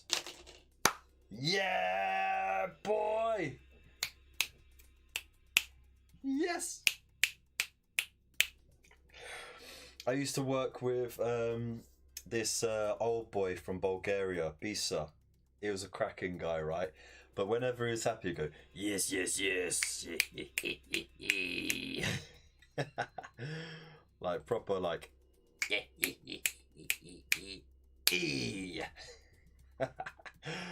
Alright, he's a good guy. Alright, so. Oh, right. So now we're moving into charges, okay? So because they summoned at the end of the movement phase, it meant they couldn't move, but they can still charge. Being 9 inches away means I roll a 10 or more, they can charge straight into or into the back of that dude. So let's have a look and see, will they charge into the lady? So let's just, so you can see. Oop. Sorry.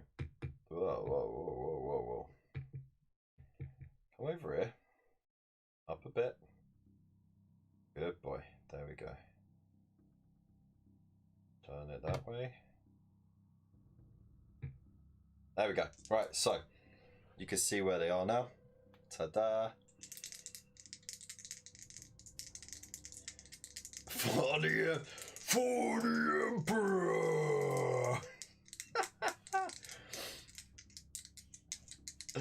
Love it. Let's do it. Right. Come on. They rolled a 9! Oh! So, 1 is definitely in. Let's just turn her on the spot because her thorns are in the way.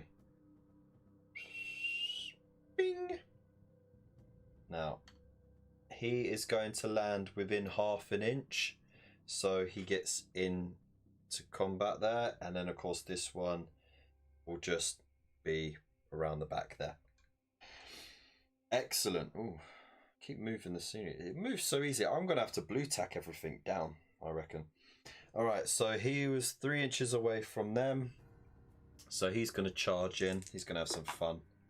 He charges in successfully. Okay, so as it is the Flesh Eater Court's turn, they get to do their attacks first. So for the charges, that is. So let's start with these. So we got 4 attacks for that one and 5 for the champion. 5, so that's 9 altogether. Get a 3-inch pile in as well, don't you?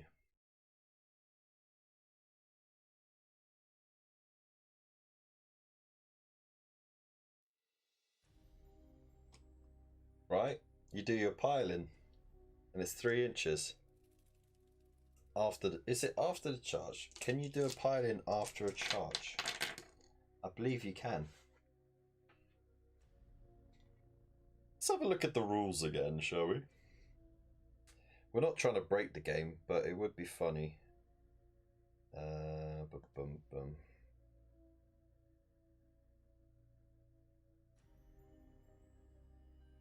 So attacking, pick targets, melee attack. No, not that. Charge phase.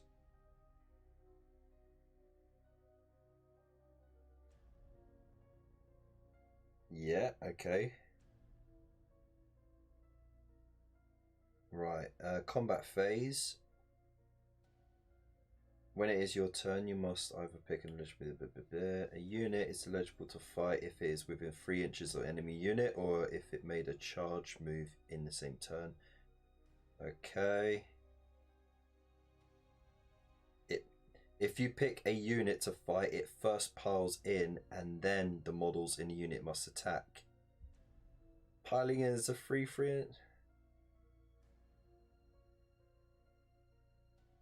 A unit can make a pile-in move if it is within 3 inches of an enemy unit or has made a charge move in the same turn. Yeah, boy! That's it! Oh my days, you're getting wrecked, honey, because look, Lexi can bend it in, 3-inch pile-in. So I'm just gonna turn her around like that. Boom. Okay, so that's 8 attacks from the regular dudes, and then 5 extra for the champ, making it 13 attacks. All right, let's bring it up. Crit flares. So the 4 attacks, 4s to hit, 3s to wound. 4s to hit, 3s to wound. Okay. So 4s, 6s, causing mortal wounds.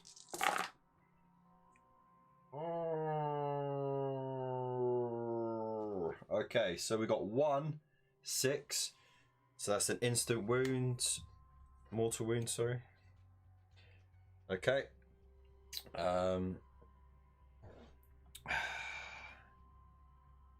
Did it get any buff from being within Thingamabob's reach? No. No, it's just them. Okay. So no re-rolling the missed ones. Okay. That would be OP, right? Okay, now 3s to wound. Okay, that's 4 armor saves for the lady, the Briar Queen. She has a 4+ armor save. Oof, only 1 damage. Okay, so she got 4+ armor save. If she fails every single one of these, she's dead.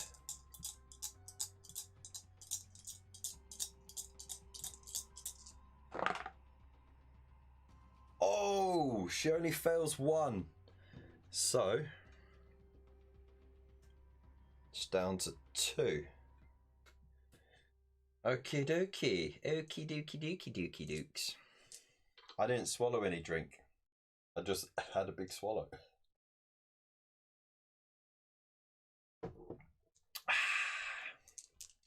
There we go. How much mouth noise can you hear right now? The mic is quite far away as well.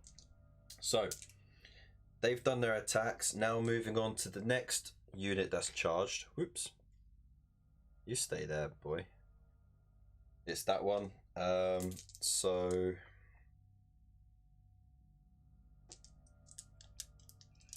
seven attacks.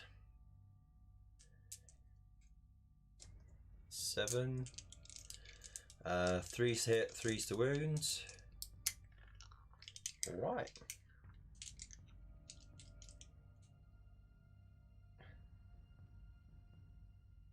Waste not, want not, that's what I say. Okay. So, he's going to do his attacks on the thorns. So 3s to hit. That's 4 hits. And then 3s to wound. Whoa, get back in there. Oh, only 1. That's disgustingly bad. They have a 5 off armor save, I believe. Yes, a 5 off armor save. Failed. So they take a wound. Okay, wasn't fun now. Not. Alright, now I get to choose a unit, and then they get to choose a unit. So I do my pile-in. So can't remember, I can't just move around there because that's a throne in the way. I can move them around. I can, from what I believe, you can shuffle your dudes around, your dudes, to get them all in. There we go. Excellent. And they are still within unit cohesion. Within 1 inch. Excellent. So they all got +1 attack and they got reroll 1s on the save. So let's do this. So that's 3, 6, 9, 12. 9, 12. On the Night Shrouds, and I believe it's 4s they hit on, isn't it? 4s to hit and to wound. Okay. They get to re-roll the 1s because he's there, right? Yes, re-roll hit rolls of 1s. Okay, because the aberrant is there. So we've got 1, 2, 3 re-rolls. Then the rest misses. We've got 5 confirmed hits. Let's re-roll those 1s. Nice. They all become hits as well. 4s to wound. Ay, ay, ay. 1, 2, 3 saves. Okay. And then the Night Shrouds has how many? What's his armor save? His armor save is 4+.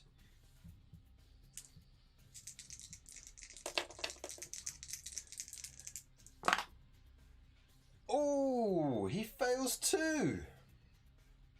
Bringing him down to -3. Okie dokie. And then, of course, we've got this unit here. So it's 1, 2, 3, 4, 5, 6, 7. So that's 21. 22 because of the extra from the unit champ. Yikes. 9, 12, 14, 16, 18, 20, 22. Alright, so again, 4s to hit with reroll 1s, 4s to wound. Let's do it! Alright, so we got 1, 2, 3 reroll, 4 rerolls to do. And then we get the rest out. These 2s and 3s that missed. There we go. Let's get these confirmed hits out. Right. So let's reroll these ones. Got another one out of that. That's good. That's good. That's good. We can deal with that. And now we need 4s to wound. So we got 1, 2, 3, 4. Okay. That's really poor. Anyways, 4 saves. What's he on? He's got a 4-up armor save. So let's have a look. He saves 2, but he loses 2. Alright, so I'm gonna have to stack this -1 and -2 together because I ran out of the -3s because I was doodling on the back of them. So that was the thing. Alright. Let's give this a slurp. Okay. Now we get attacks back.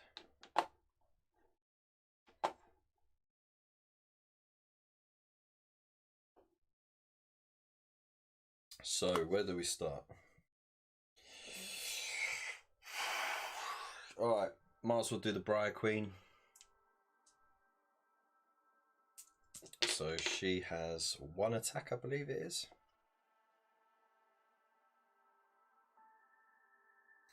She gets 1 attack.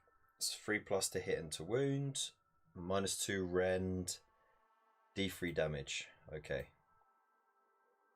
So, yeah, got goldfish memory, I swear. Right, 3s to hit. Completely misses. Okay, brilliant. Does she get the reroll actually from the Spirit Torment? Hang on.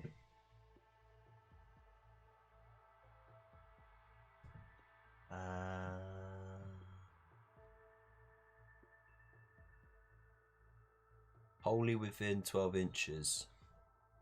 She is within 12 inches. Yeah, so she gets the reroll. Oh, hit rolls of 1.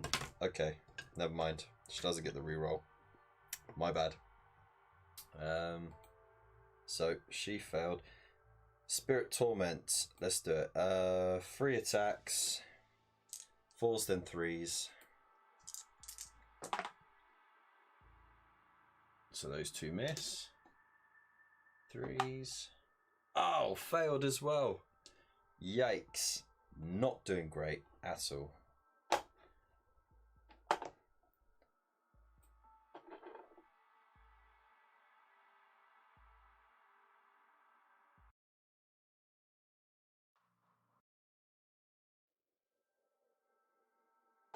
Sorry, my music froze. I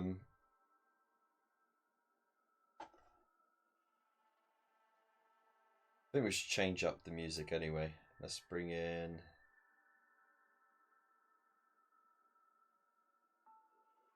some metal.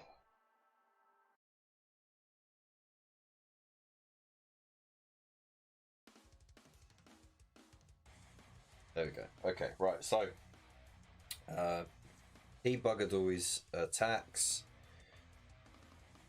Let's see what he does. So he's got 4 attacks, I believe. The Night Shrouds.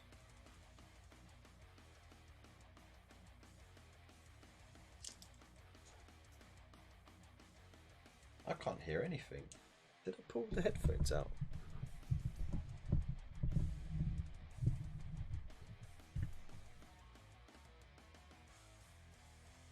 Can you not hear the music?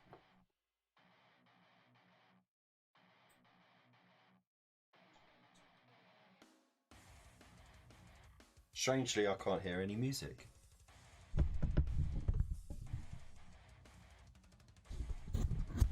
I didn't mute it. Nope, didn't mute it. Alright, well, let's get on with it. So, 4 attacks. They're 3s to hit and to wound.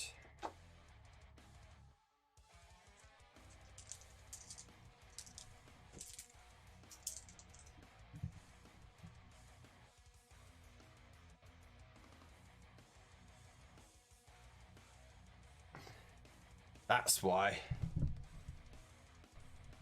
I was wondering why I couldn't hear anything. I forgot the wireless keyboard has a volume control on it. Epic fail as always. Okay, so 3s to hit. Okay.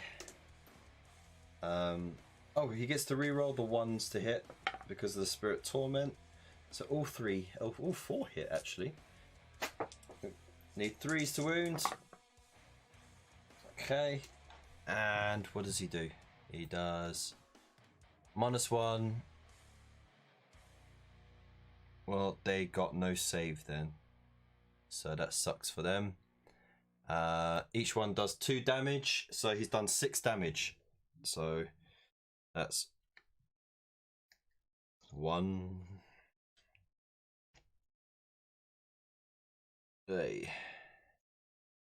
2, 3, 4, 5, 6. Okay. And then they get their pile-in move.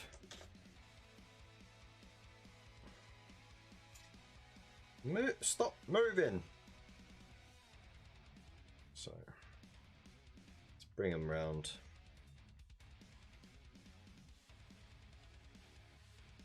Okay. So they got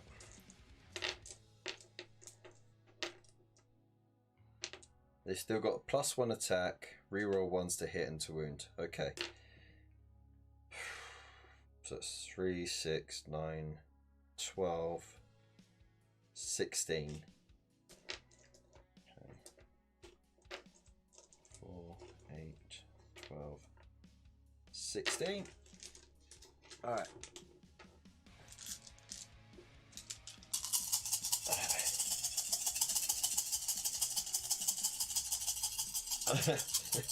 Yeah, for fuck's sake, indeed. Okay, so 4s to hit, re-rolling 1s. We have 2 re-rolls, and let's just remove the misses. Okay, it's got 3, 4, 5, 6, 7, 8 hits so far. And these are the rerolls. They become hits. Lovely jubbly. And then 4s again with reroll of 1s. Get that one. So that's 1. 2 missed. So that's 2, 4, 6, 7. No. Okay. So that's 7 armor saves on the Archregent, the Aberrant Archregent. He's got an armor save of, where are you at? 4+. Come on, mate. So that's 1, 2, 3. Okay, he takes 3.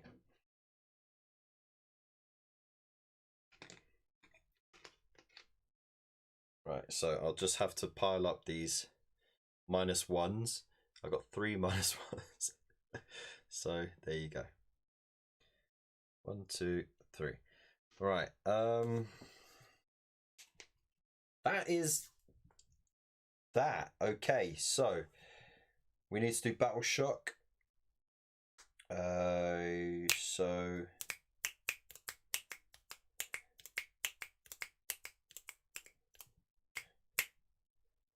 I'm going to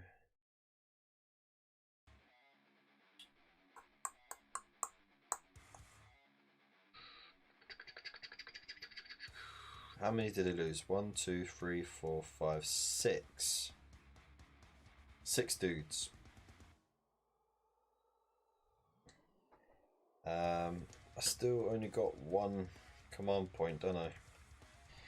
They lost 6 dudes.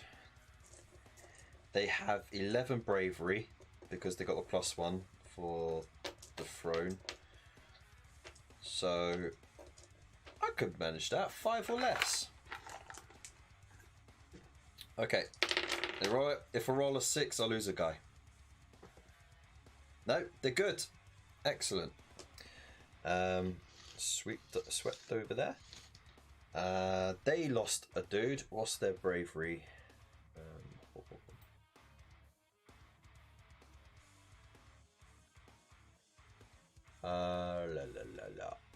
The bravery characteristic is 10 because Farclaw the Cruel, the unit champion is still there, so they're going to automatically pass. So that goes for that. But is there where is Aberrant Archregent? Oh, you can heal up to 3 in the hero phase. Okay. Right. What was I thinking? This Spirit Torment, isn't it?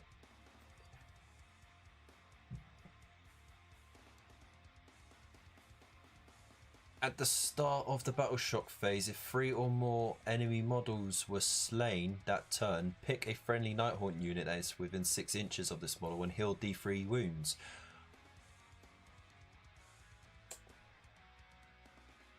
Okay, I'll do it on the I'll use that ability on this dude. He heals 1, so he's now down to -2.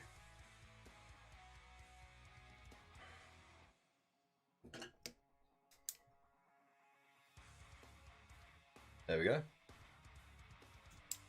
Lovely. All right. Job done. Okay. So now.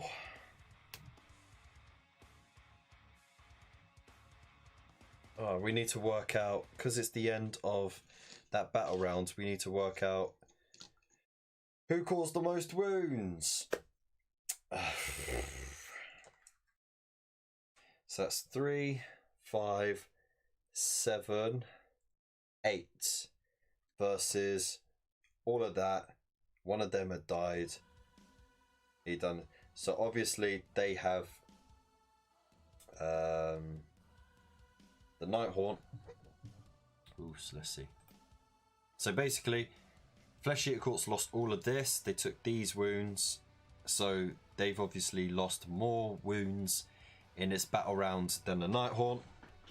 So the Nighthaunt get the +2 victory points for that. And because the objective is still contested, both armies get +1 victory point for that, giving the Nighthaunt a total of 6 and the Flesh Eater Courts a total of 2. Yikes.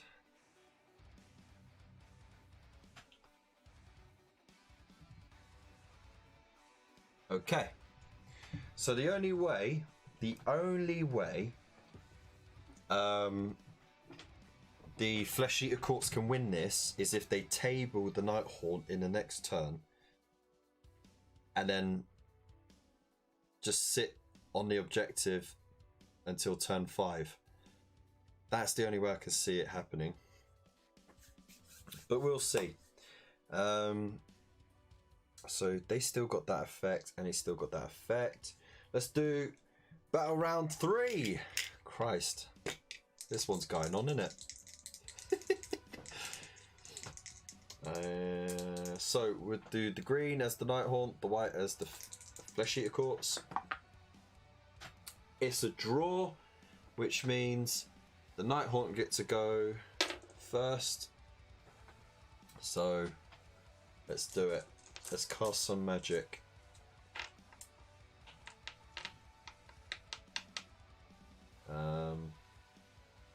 So she's going to cast the Vortex right there. So these 2 units could get hit. She needs to roll a 7 to cast it. She does not. So that ends that. Unless... Hang on. Does anyone else have any things that could be done in the beginning? Because they do have 1 command point for the start of the turn.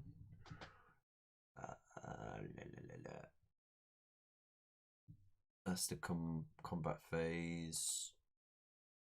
And he doesn't have... Yeah, he doesn't have that, does he? No, okay. And that lady, she doesn't have any... No, okay. Right, cool. So now that they've done that, well, that was a waste, wasn't it? Shooting. She has a shooting... Well, actually, movement. I forgot about movement, didn't I? Let's get out of there. You go over there. So we got the shoot... Movement. He can't move. He's within 3 inches of an enemy unit, which means he could only move away rather than move closer. So I'm going to leave him where he is because he's in a nice charge range. Let's move these over here. And... Where is that? Wow, I'm so bent. Here we go, look. I'll give him the -2. Give him the -3. Lol. Okay. So, movement, nothing's going to happen. Let's get into shooting. So... Briar Queen does have the rending scream. It's 3 attacks, and she's gonna do it on the flayers right in front of her. So it's 3s to hit, 3s to wound.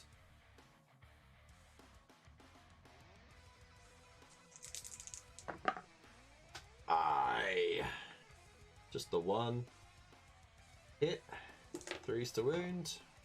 It wounds, causing 1 damage to one of them. Boo-hoo. There we go. I don't believe there's any other shooting attacks. So now we go into the charge. Just make sure. Did he have it? You can use this command ability at the start of the combat phase. That's it. Add 1 to the attacks.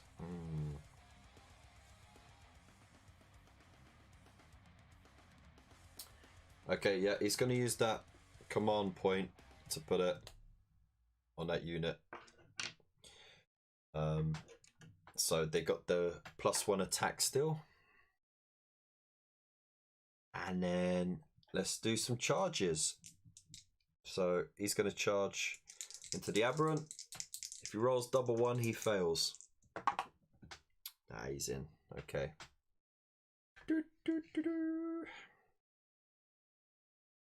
Alright, so we start with the charged unit. Oh, the unit that charged rather. So it's 4 attacks.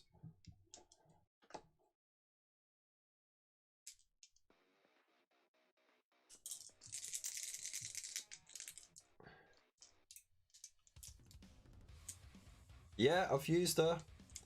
She hasn't really done much. She failed her magic. She only caused 1 wound in her shooting, so she's not doing too well. So we got the Knight of Shrouds. He's going to be attacking the Archregent. 4 attacks, 3s to hit and to wound.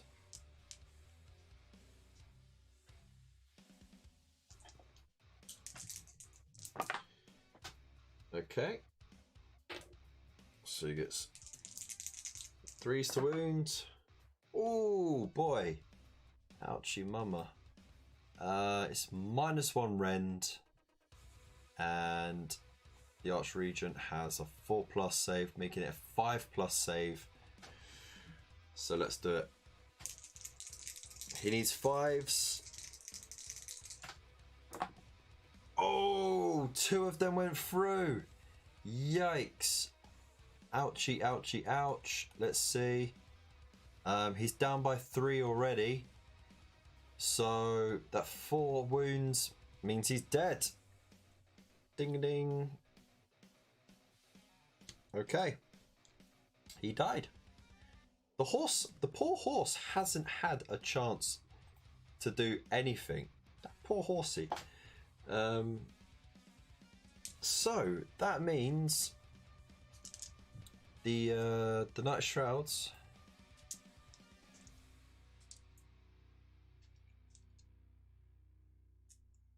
each time a wound inflicted by this sword of stolen hours slays an enemy hero, heal 1 wound.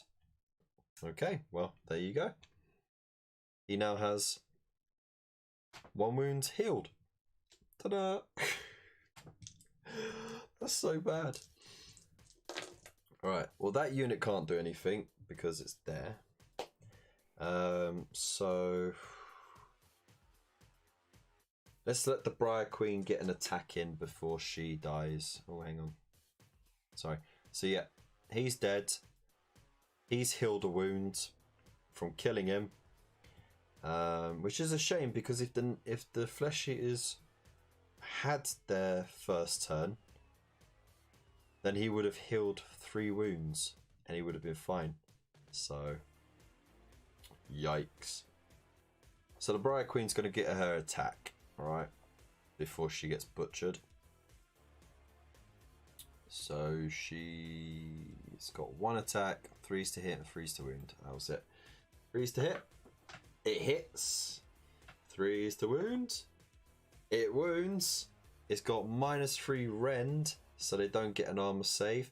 So it causes D3 damage. 2. Okay. That brings that one.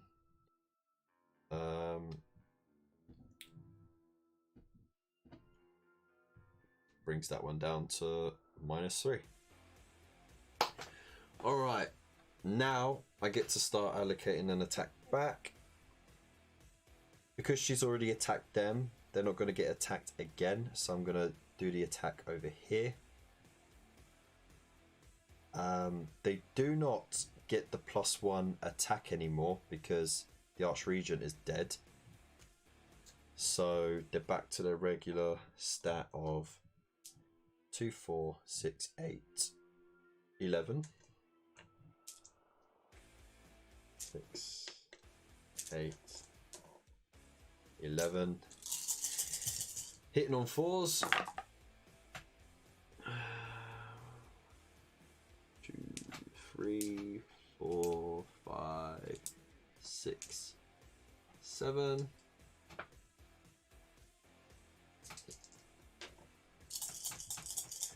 And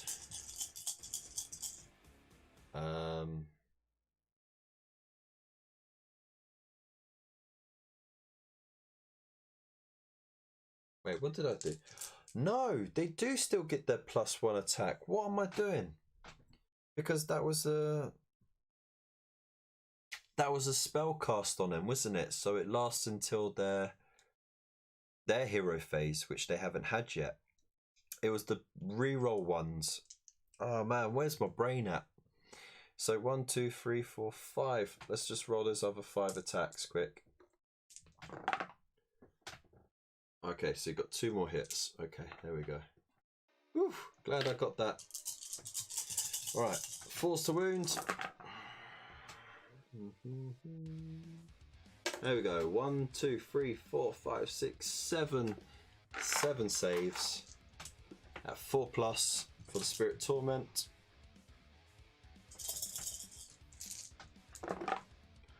Um, 1, 2, 3, 4, 5, 6. He's dead. There we go.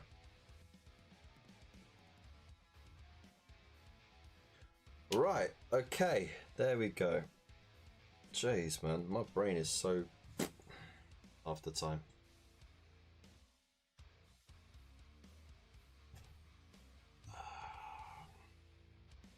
I don't recall seeing you using it yet. I can start another animation tomorrow. Oh, cool.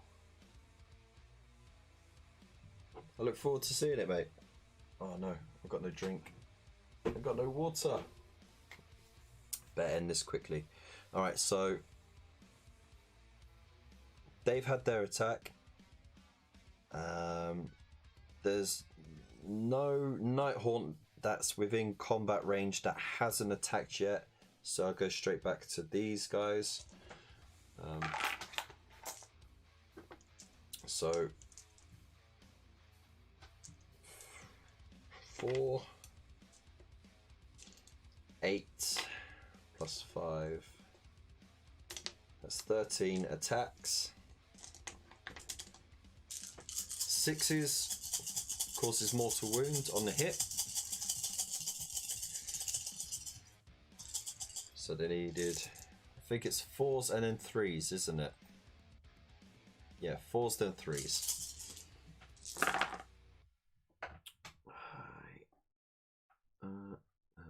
No, that's a lot of 3s.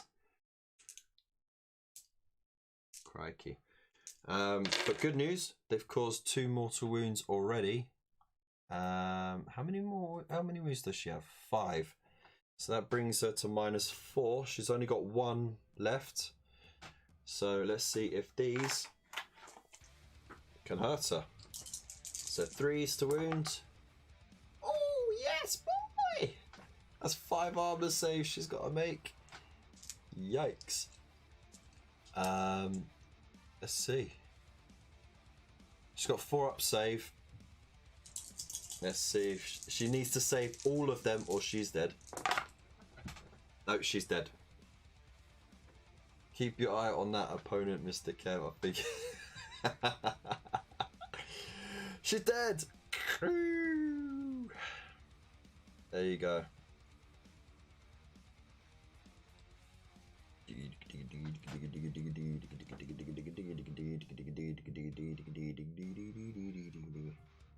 Right. Battle shock.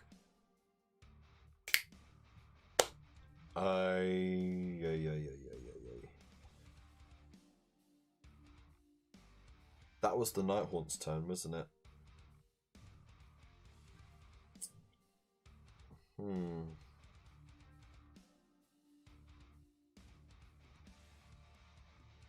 Was that no? That was their turn, wasn't it? I can't remember whose bloody turn was it that I was doing. No, because he charged in and wiped him out. Okay, I remember now. So it was the Nighthaunts. Now it goes. So they got to do. Okay. How many did they lose? They didn't lose anything this turn, did they? So they don't take battle shock. They don't take battle shock. Okay, no battle shock. Alright, cool. So let's just keep these to the side so we know about victory points and such. Now it is the Flesh Eater Court's turn. So that +1 attack goes. Can't recast that. They also get the reroll 1 save gone as well because can't cast that. What can they do?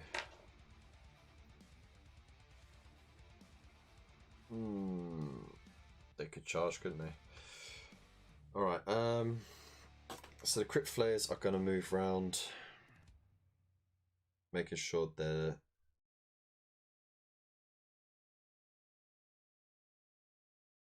no more 3 inches. There we go.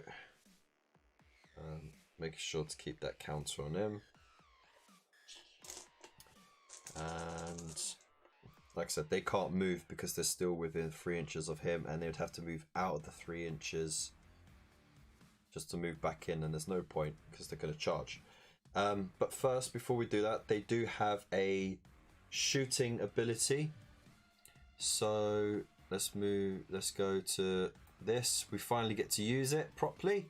It's the Death Scream.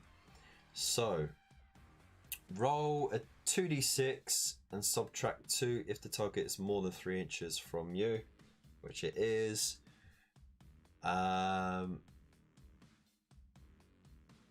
Bravery stat. Oh no. Let's have a look. This bravery stat's high, isn't it? It's 10. Yeah.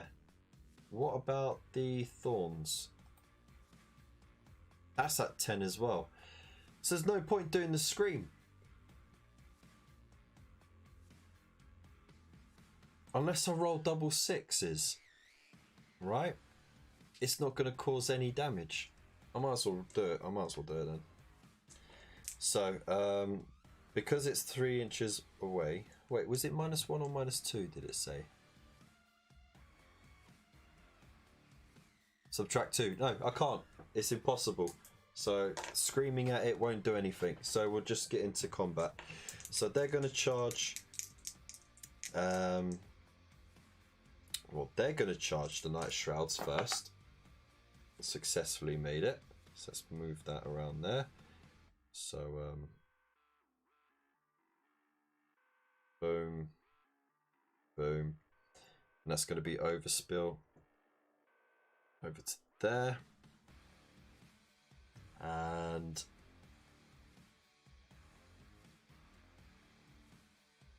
let's see. Actually, no, because they got the fly rule. So the fly rule means that he could actually come round over here because they rolled 11. So he's got plenty of room to move round. So he could fly over there, still within range. Okay, so we'll pop that wound marker there. One of these is still on a -3, which is him. The ghouls are gonna charge the Night Shrouds as well. They roll 11, so it really doesn't matter how I range it. Just try and get as many into base contact as possible. Like that. And then you're going to get 2 spill over into that unit there. Right.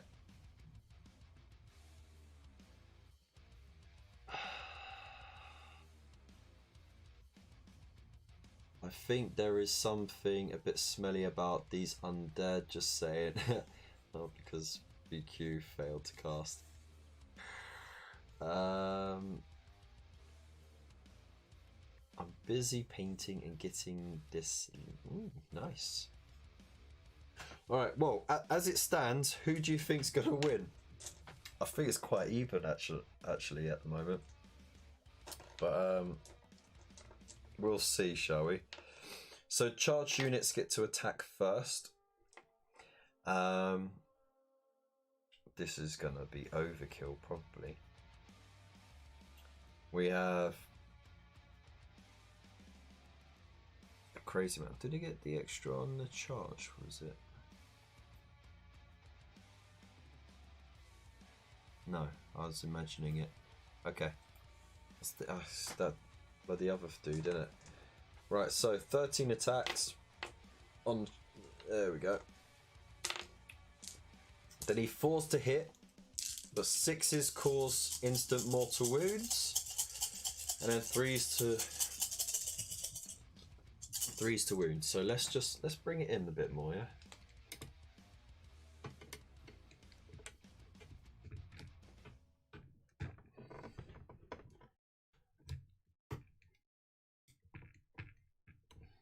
This is the state of the game so far. Still fighting over the objective. Let's see. Alright, so 4s. Oh, Christ. We have 2 6s. So that's 2 mortal wounds already done. And then let's just get rid of everything that missed.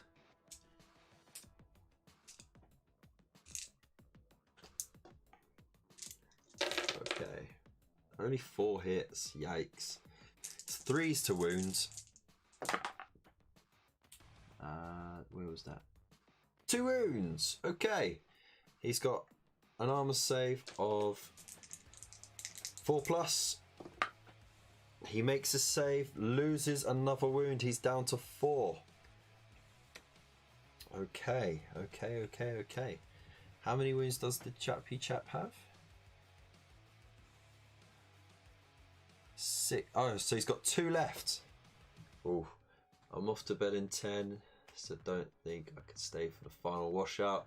Oh, you never know. This might be the end of it. So Flesh Eater Courts. We got 2, 4, 6, 7. 7 attacks here. Alright. They are hitting on 4s and wounding on 4s. Oh my days, that is absolutely wank. I'm sorry, look, it's past 11 o'clock and I'm going to say it. That was a wank roll. 1 hit out of the lot. Back. Alright. 4s to wound. Oh, it's off the board. Hey! We got a wound. Okay. He's getting the armor save of a 4+. He makes the save. Okay, and then we got 4 attacks over here on these thorns. So again, 4s to hit. Only 1. 4s to wound. Causes a wound. They got a 5+ save. Kills 1.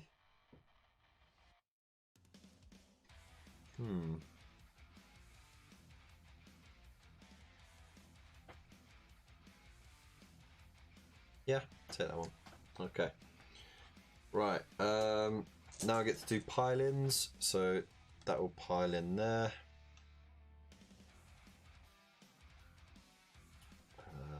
He's kind of stuck there. So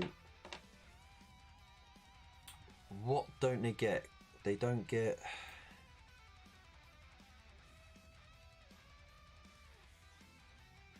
Can reroll wound rolls. 1 for attacks made by this unit that targets an enemy unit. Okay, so they still get the reroll wounds, and they still have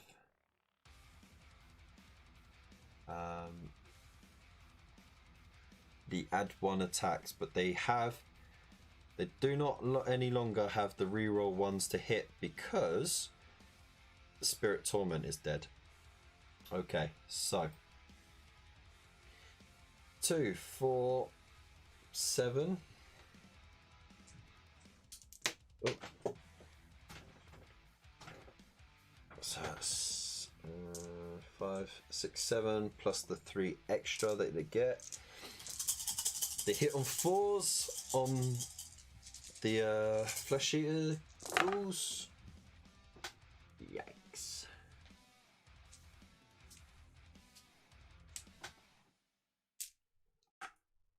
Oh, there we go.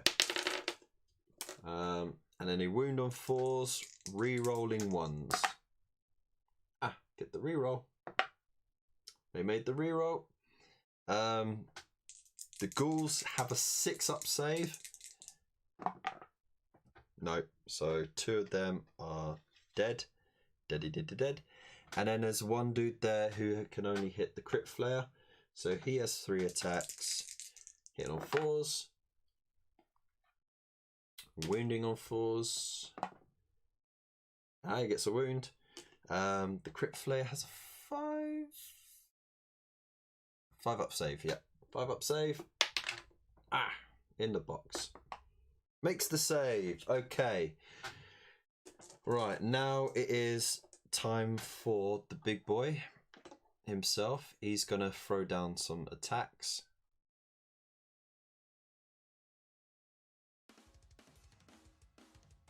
So he's gonna hit the crit flayers. So let's do it. He needs 3s to hit. And 3s to wound. Woo! Okay, cool. Yeah, 3s hit, 3s to wound, -1 rend, and each one does 2 damage. Okay, so their armor save is now at 6s. Failed their armor save, so they take 4 damage. So that's 1 dead and 3 moved over to that one. And then we got the finally gets to do the ghostly hooves and teeth. 2 attacks from the horsey. It's 4s to hit. Nothing. Okay, never mind. All right.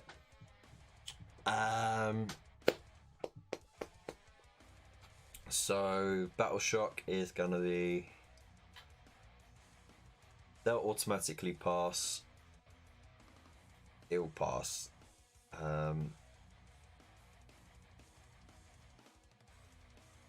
The ghouls are bravery 10, 11. They only lost 2 in this round, so they automatically pass. And the crit flare is 10 as well, so that automatically passes because you can't roll that high on 1 dice.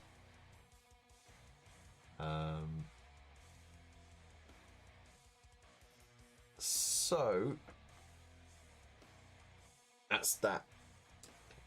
So we add up the. So it's the end of battle round 3. We now need to add up the amount of wounds caused on this turn. So we've got 4 here, 5, How many does the Briar Queen have? 5, so that's 10. And then Spirit of Torment, 5 wounds. But he was already minus something, wasn't he? So we got 3 wounds in this turn as well. So that makes 13 lost by the Nighthaunt. And then he has 7. 8, 9, plus 4. So it looks like the Nighthaunt get the wound victory point again.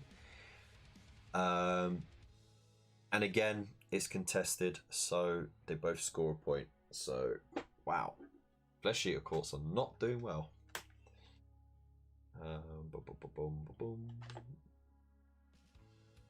So let's update the scores. Flesh Eater Courts. They scored only 1 point. And that's for contesting the objective. So, what?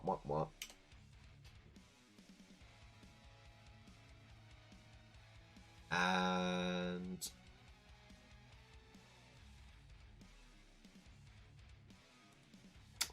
Nighthaunt, unfortunately,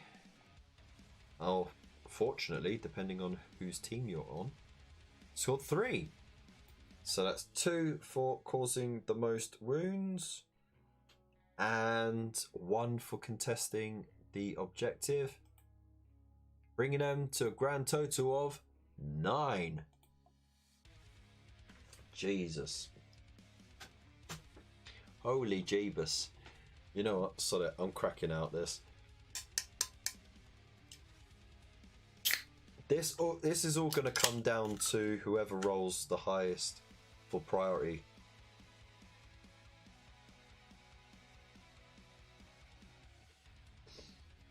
Oh my god. So I just cracked a can of Monster. I was so thirsty. And I was like, it's 11:30. I don't want to have an energy drink right now because I'm going to suffer. But it was the closest thing to hand. And I don't normally have energy drinks, so woof. Yeah, okay, so you go over there. You go over there. Let's see. Right, we're gonna do it. Green for the Nighthaunt, white for the Flesh Eater Courts.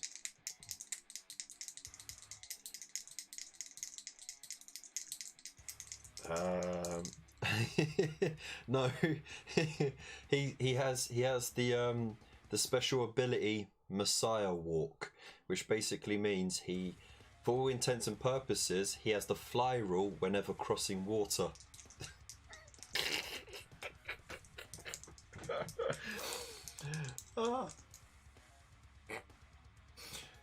He also has resurrection, so like on a roll of a 2+, when if he's lost all his wounds, he gets back up. Let's not get into that, shall we? Alright, so here we go. Nighthaunt, Flesh Eater Courts. Flesh Eater Courts need to get priority. They do not! Oh man, alive. Sorry, I just saw that my icon is in the way, but look at that. There you go. That's it. Flesh Eater Courts are done.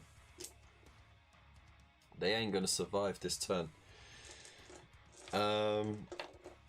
So Nighthaunt still get their command point. I'm gonna cast the extra attack on these dudes. They still get the reroll wounds because he's there. There's no shooting, so pile in here. Oh no, don't pile in there. Who do I want to attack first? Oh, that's a good one actually. I'm gonna have the Knight of Shrouds attack first, and he's gonna attack these flayers.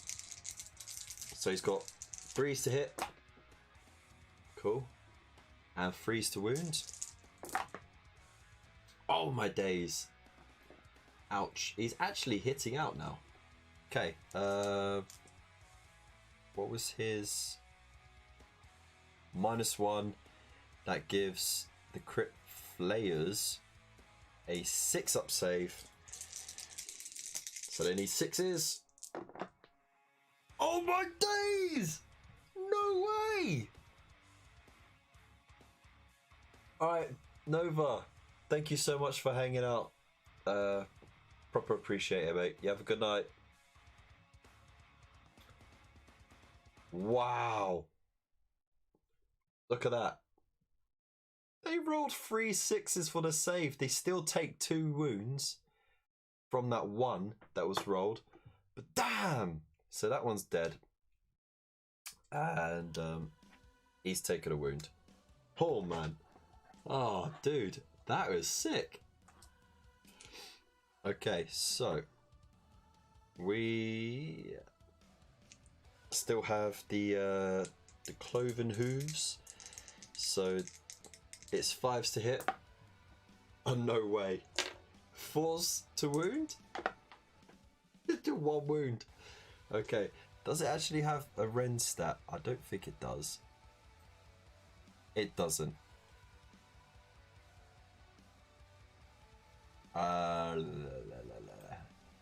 So 1 armor save of 5+. No. Got kicked in the shin. Yikes. Okay. Attacks back. Yeah.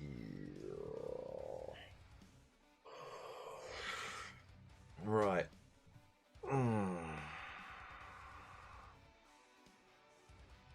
This unit could still do a lot of damage. They all got an extra attack. So I'm going to use the Crit Flare to attack them. He's got 5 attacks. He's forced to hit and 3s to wound, right? 4s to hit, 3s to wound. And 6s are automatic wounds.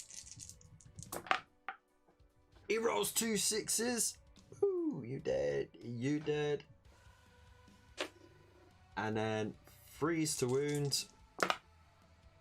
Oh no! Oh dang. Okay. So I'm gonna have to split these attacks. So he's gonna have his 3 attacks on the Crit Flare. So it's 4s to hit. Just the 1. 4s to wound.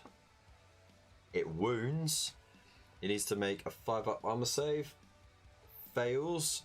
So he goes down to 3. Crikey, my. This is a real grind.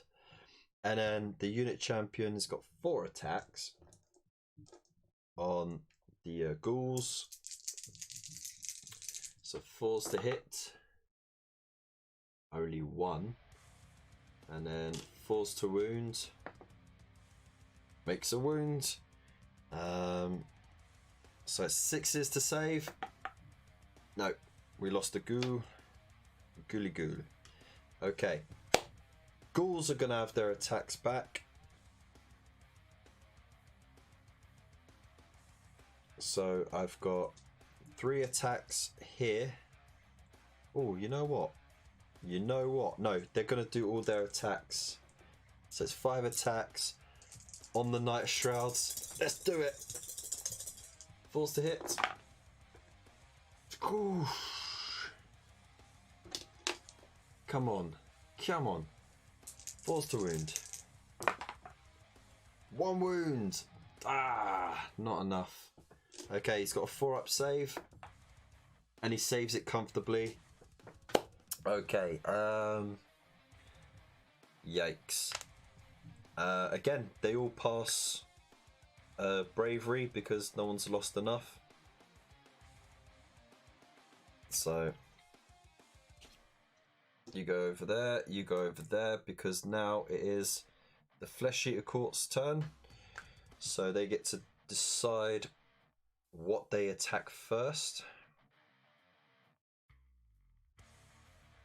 I'm going to give his attacks first. Because he's only on 1 wound. And he's going to do it on the Night Shrouds. Let's do it. Oh no, hang on. Before I do that, before I get into combat, I almost skipped a step. We still got the shooting phase for the Flesh Eater Court's turn for free.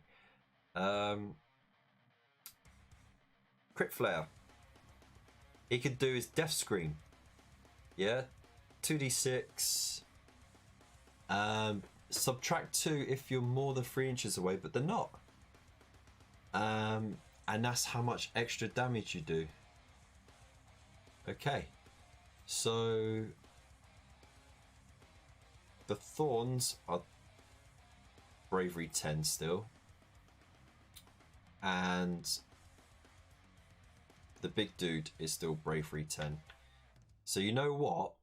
Because he has a chance of splitting his attacks nastily, I'm gonna scream.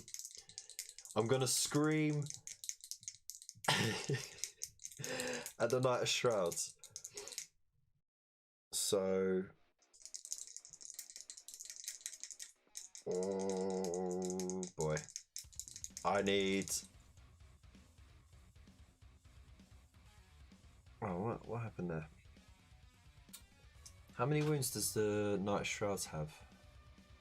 6, wasn't it? Yeah. So if I roll double 6, he's gonna be screamed to death. Oh no, it was double 1s.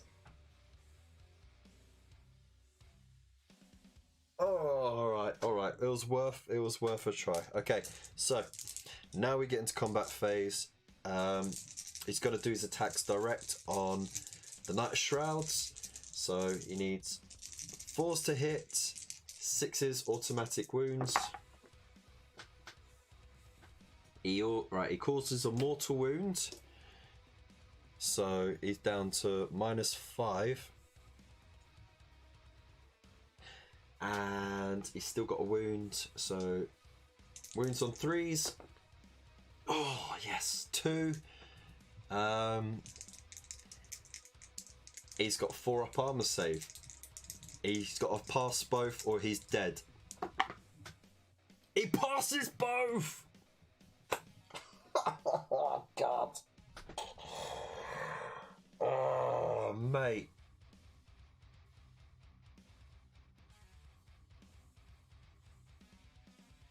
Oof.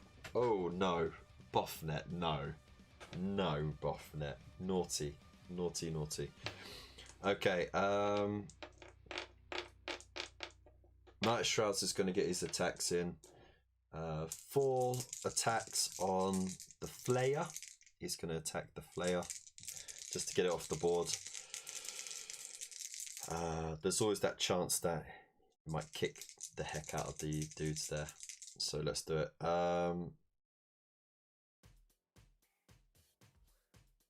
He needs 3s, doesn't he? 3s and 3s at -3. Oh no, -1. 3s, -1, 2 damage. Okay. Oop. Okay, 2 hits. 3s to wound. 2 wounds. It's -1 rend. So the Crit Flayer has 6 up armor save. Needs to roll double 6s or it's dead. Oh! So close! So damn close. Wow. Okay, you know what? I'm gonna. Sorry, I just saw that my little subscribe logo's in the way, so I'm just gonna move this over.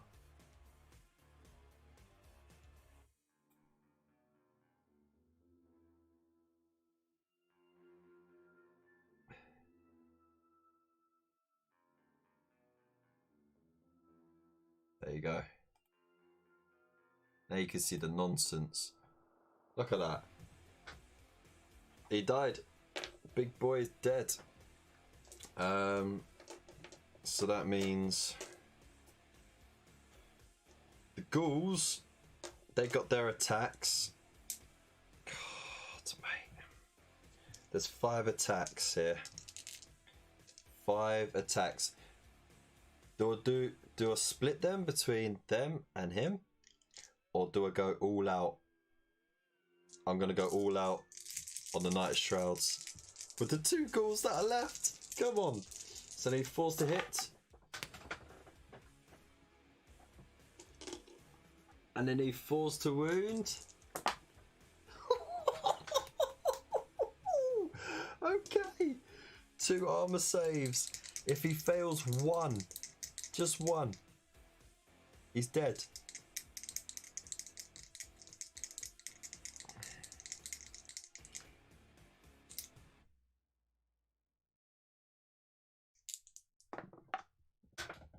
He's dead! Boo! Little ghoulies!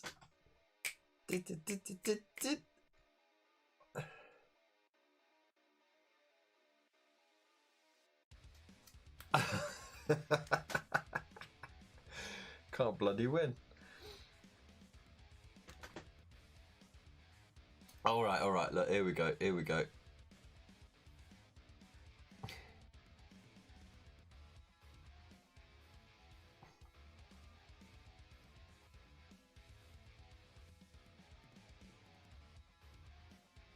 There you go. You get. Alright. But wait. I feel like this is a Robert Dias advert. But wait, there's more. Okay. So, they no longer get the reroll wounds. Oh no, they do actually, because that's their own rule. And they still got that as well. Oh damn, okay. So they pile in. Alright, and they got... Jeez. 7 attacks. 7 attacks. Right. Oh dear.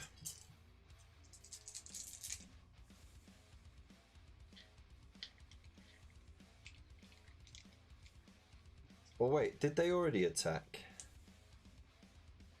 He hit that, killed it. Yeah, okay. Alright. So they need 4s to hit. Oh, mate. These are some dead ghoulies. They need 4s to wound.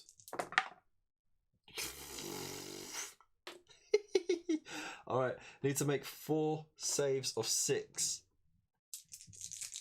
4 6-up saves. Oh mate, this would be epically just ridiculous if I rolled 4 6s right now. Absolutely ridiculous.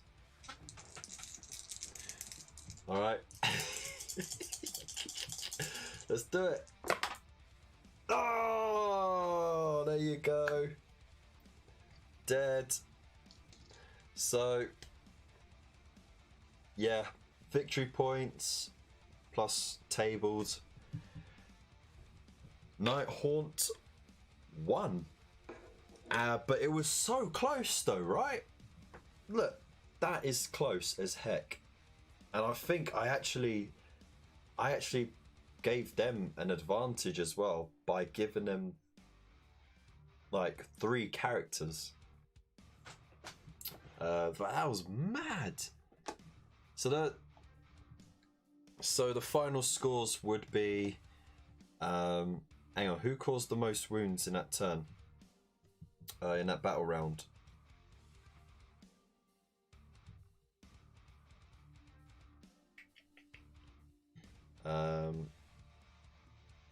He took 2.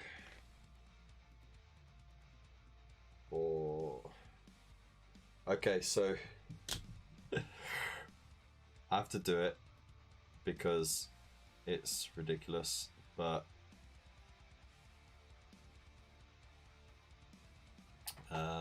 they would get the objective, which is 3 points, plus the most kills, which is 2 points. So they'd actually get 5 points for this turn, bring them up to 14. And then for turns 4 and 5, they would then score another 6 points for holding the objective. So that brings them up to 20 victory points for the entire game.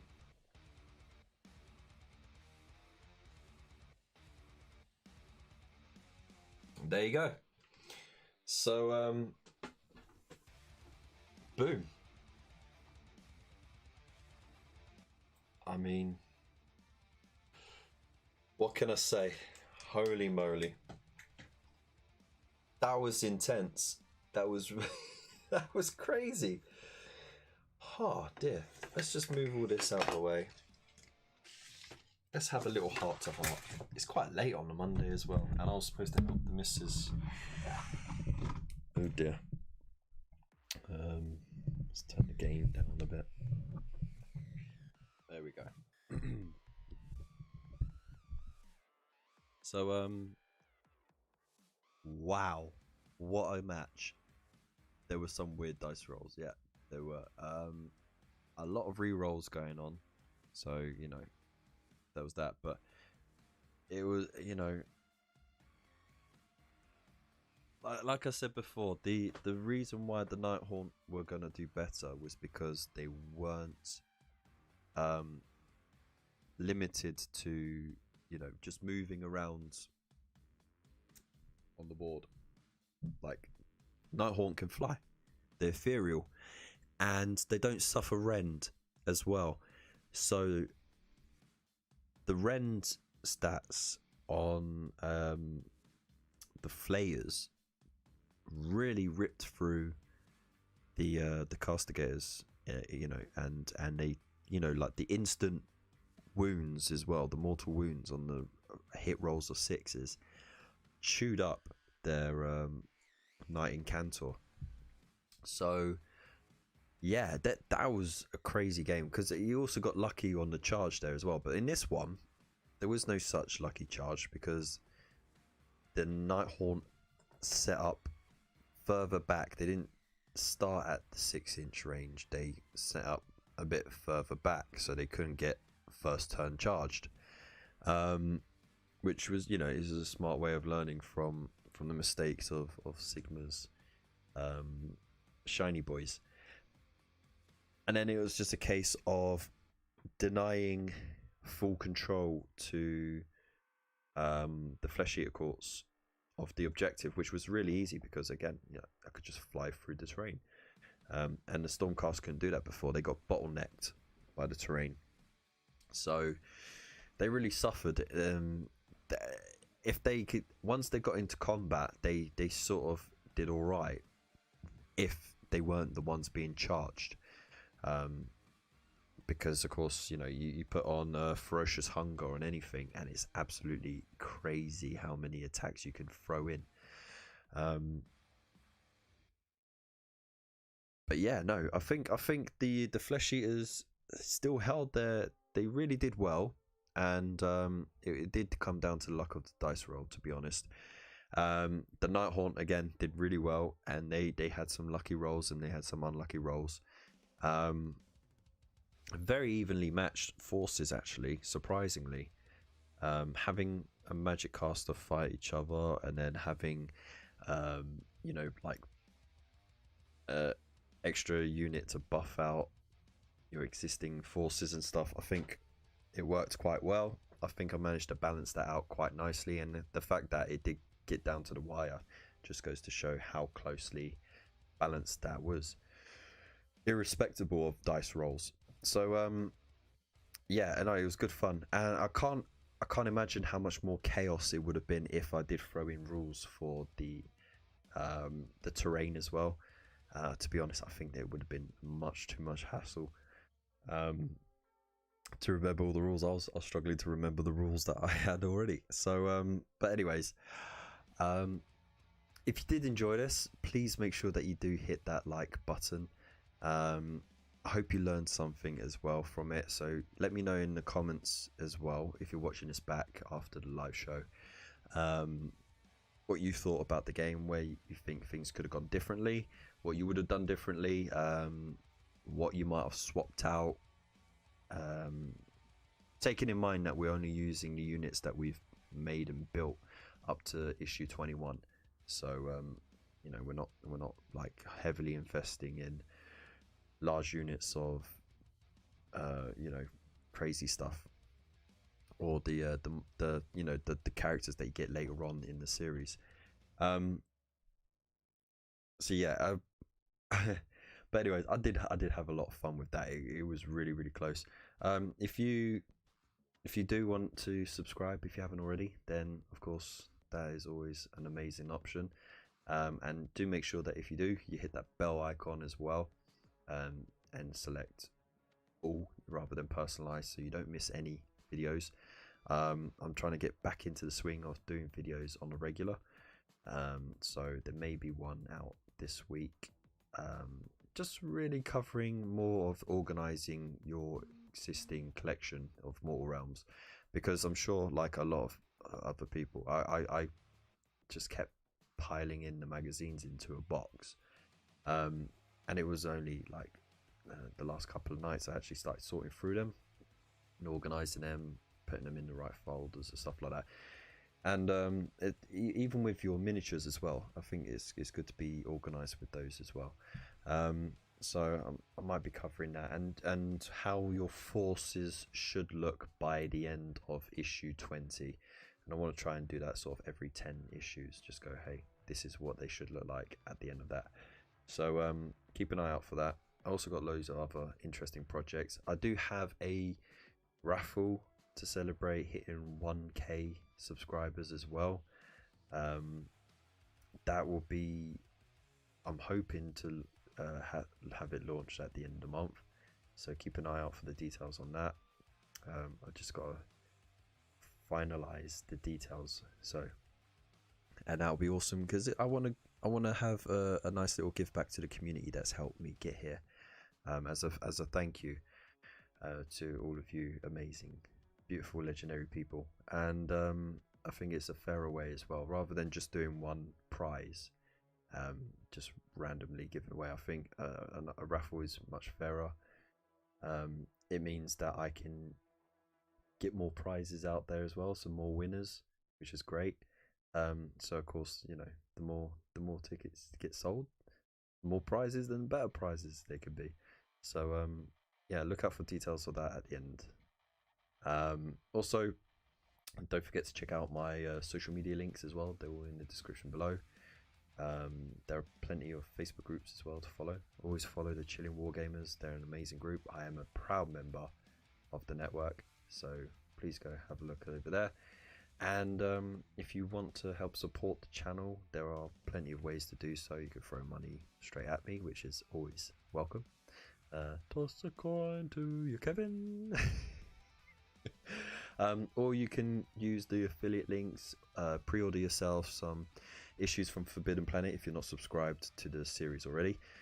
There are some amazing ones coming out soon, so don't miss those out, because they will go sold out straight away. You got all issues up to issue 80 now up for pre-order, so don't miss it. Hit that link, get yourself those issues done. And if you want to get yourself some hobby supplies, then there's the Element Games link as well. Oh, you know, you can always get yourself some awesome merch. You know, like, we still do face masks if you still want some. So yeah, once again, thank you so much. Don't forget, I'm here every Monday, at 8:30, doing these playthroughs, and every Friday at 8 p.m. I should be on a guest on someone else's show tomorrow, so keep an eye out for that as well. I'm looking forward to that. It's going to be awesome. So again, follow me on the social media links, and I'll be posting everywhere a link to that show. So that's going to be cool. And yeah, I'm going to leave it there, man. It's bloody hell, it's almost midnight on a Monday night, you know. So thank you again, you amazing, beautiful, legendary people, for sticking out to the end. Hope you enjoyed it, and hope you all have an amazing, beautiful weekend. Or week. Oh, I don't even know what day I'm on. It's proper Monday, right? Anyways, have a good one. Peace.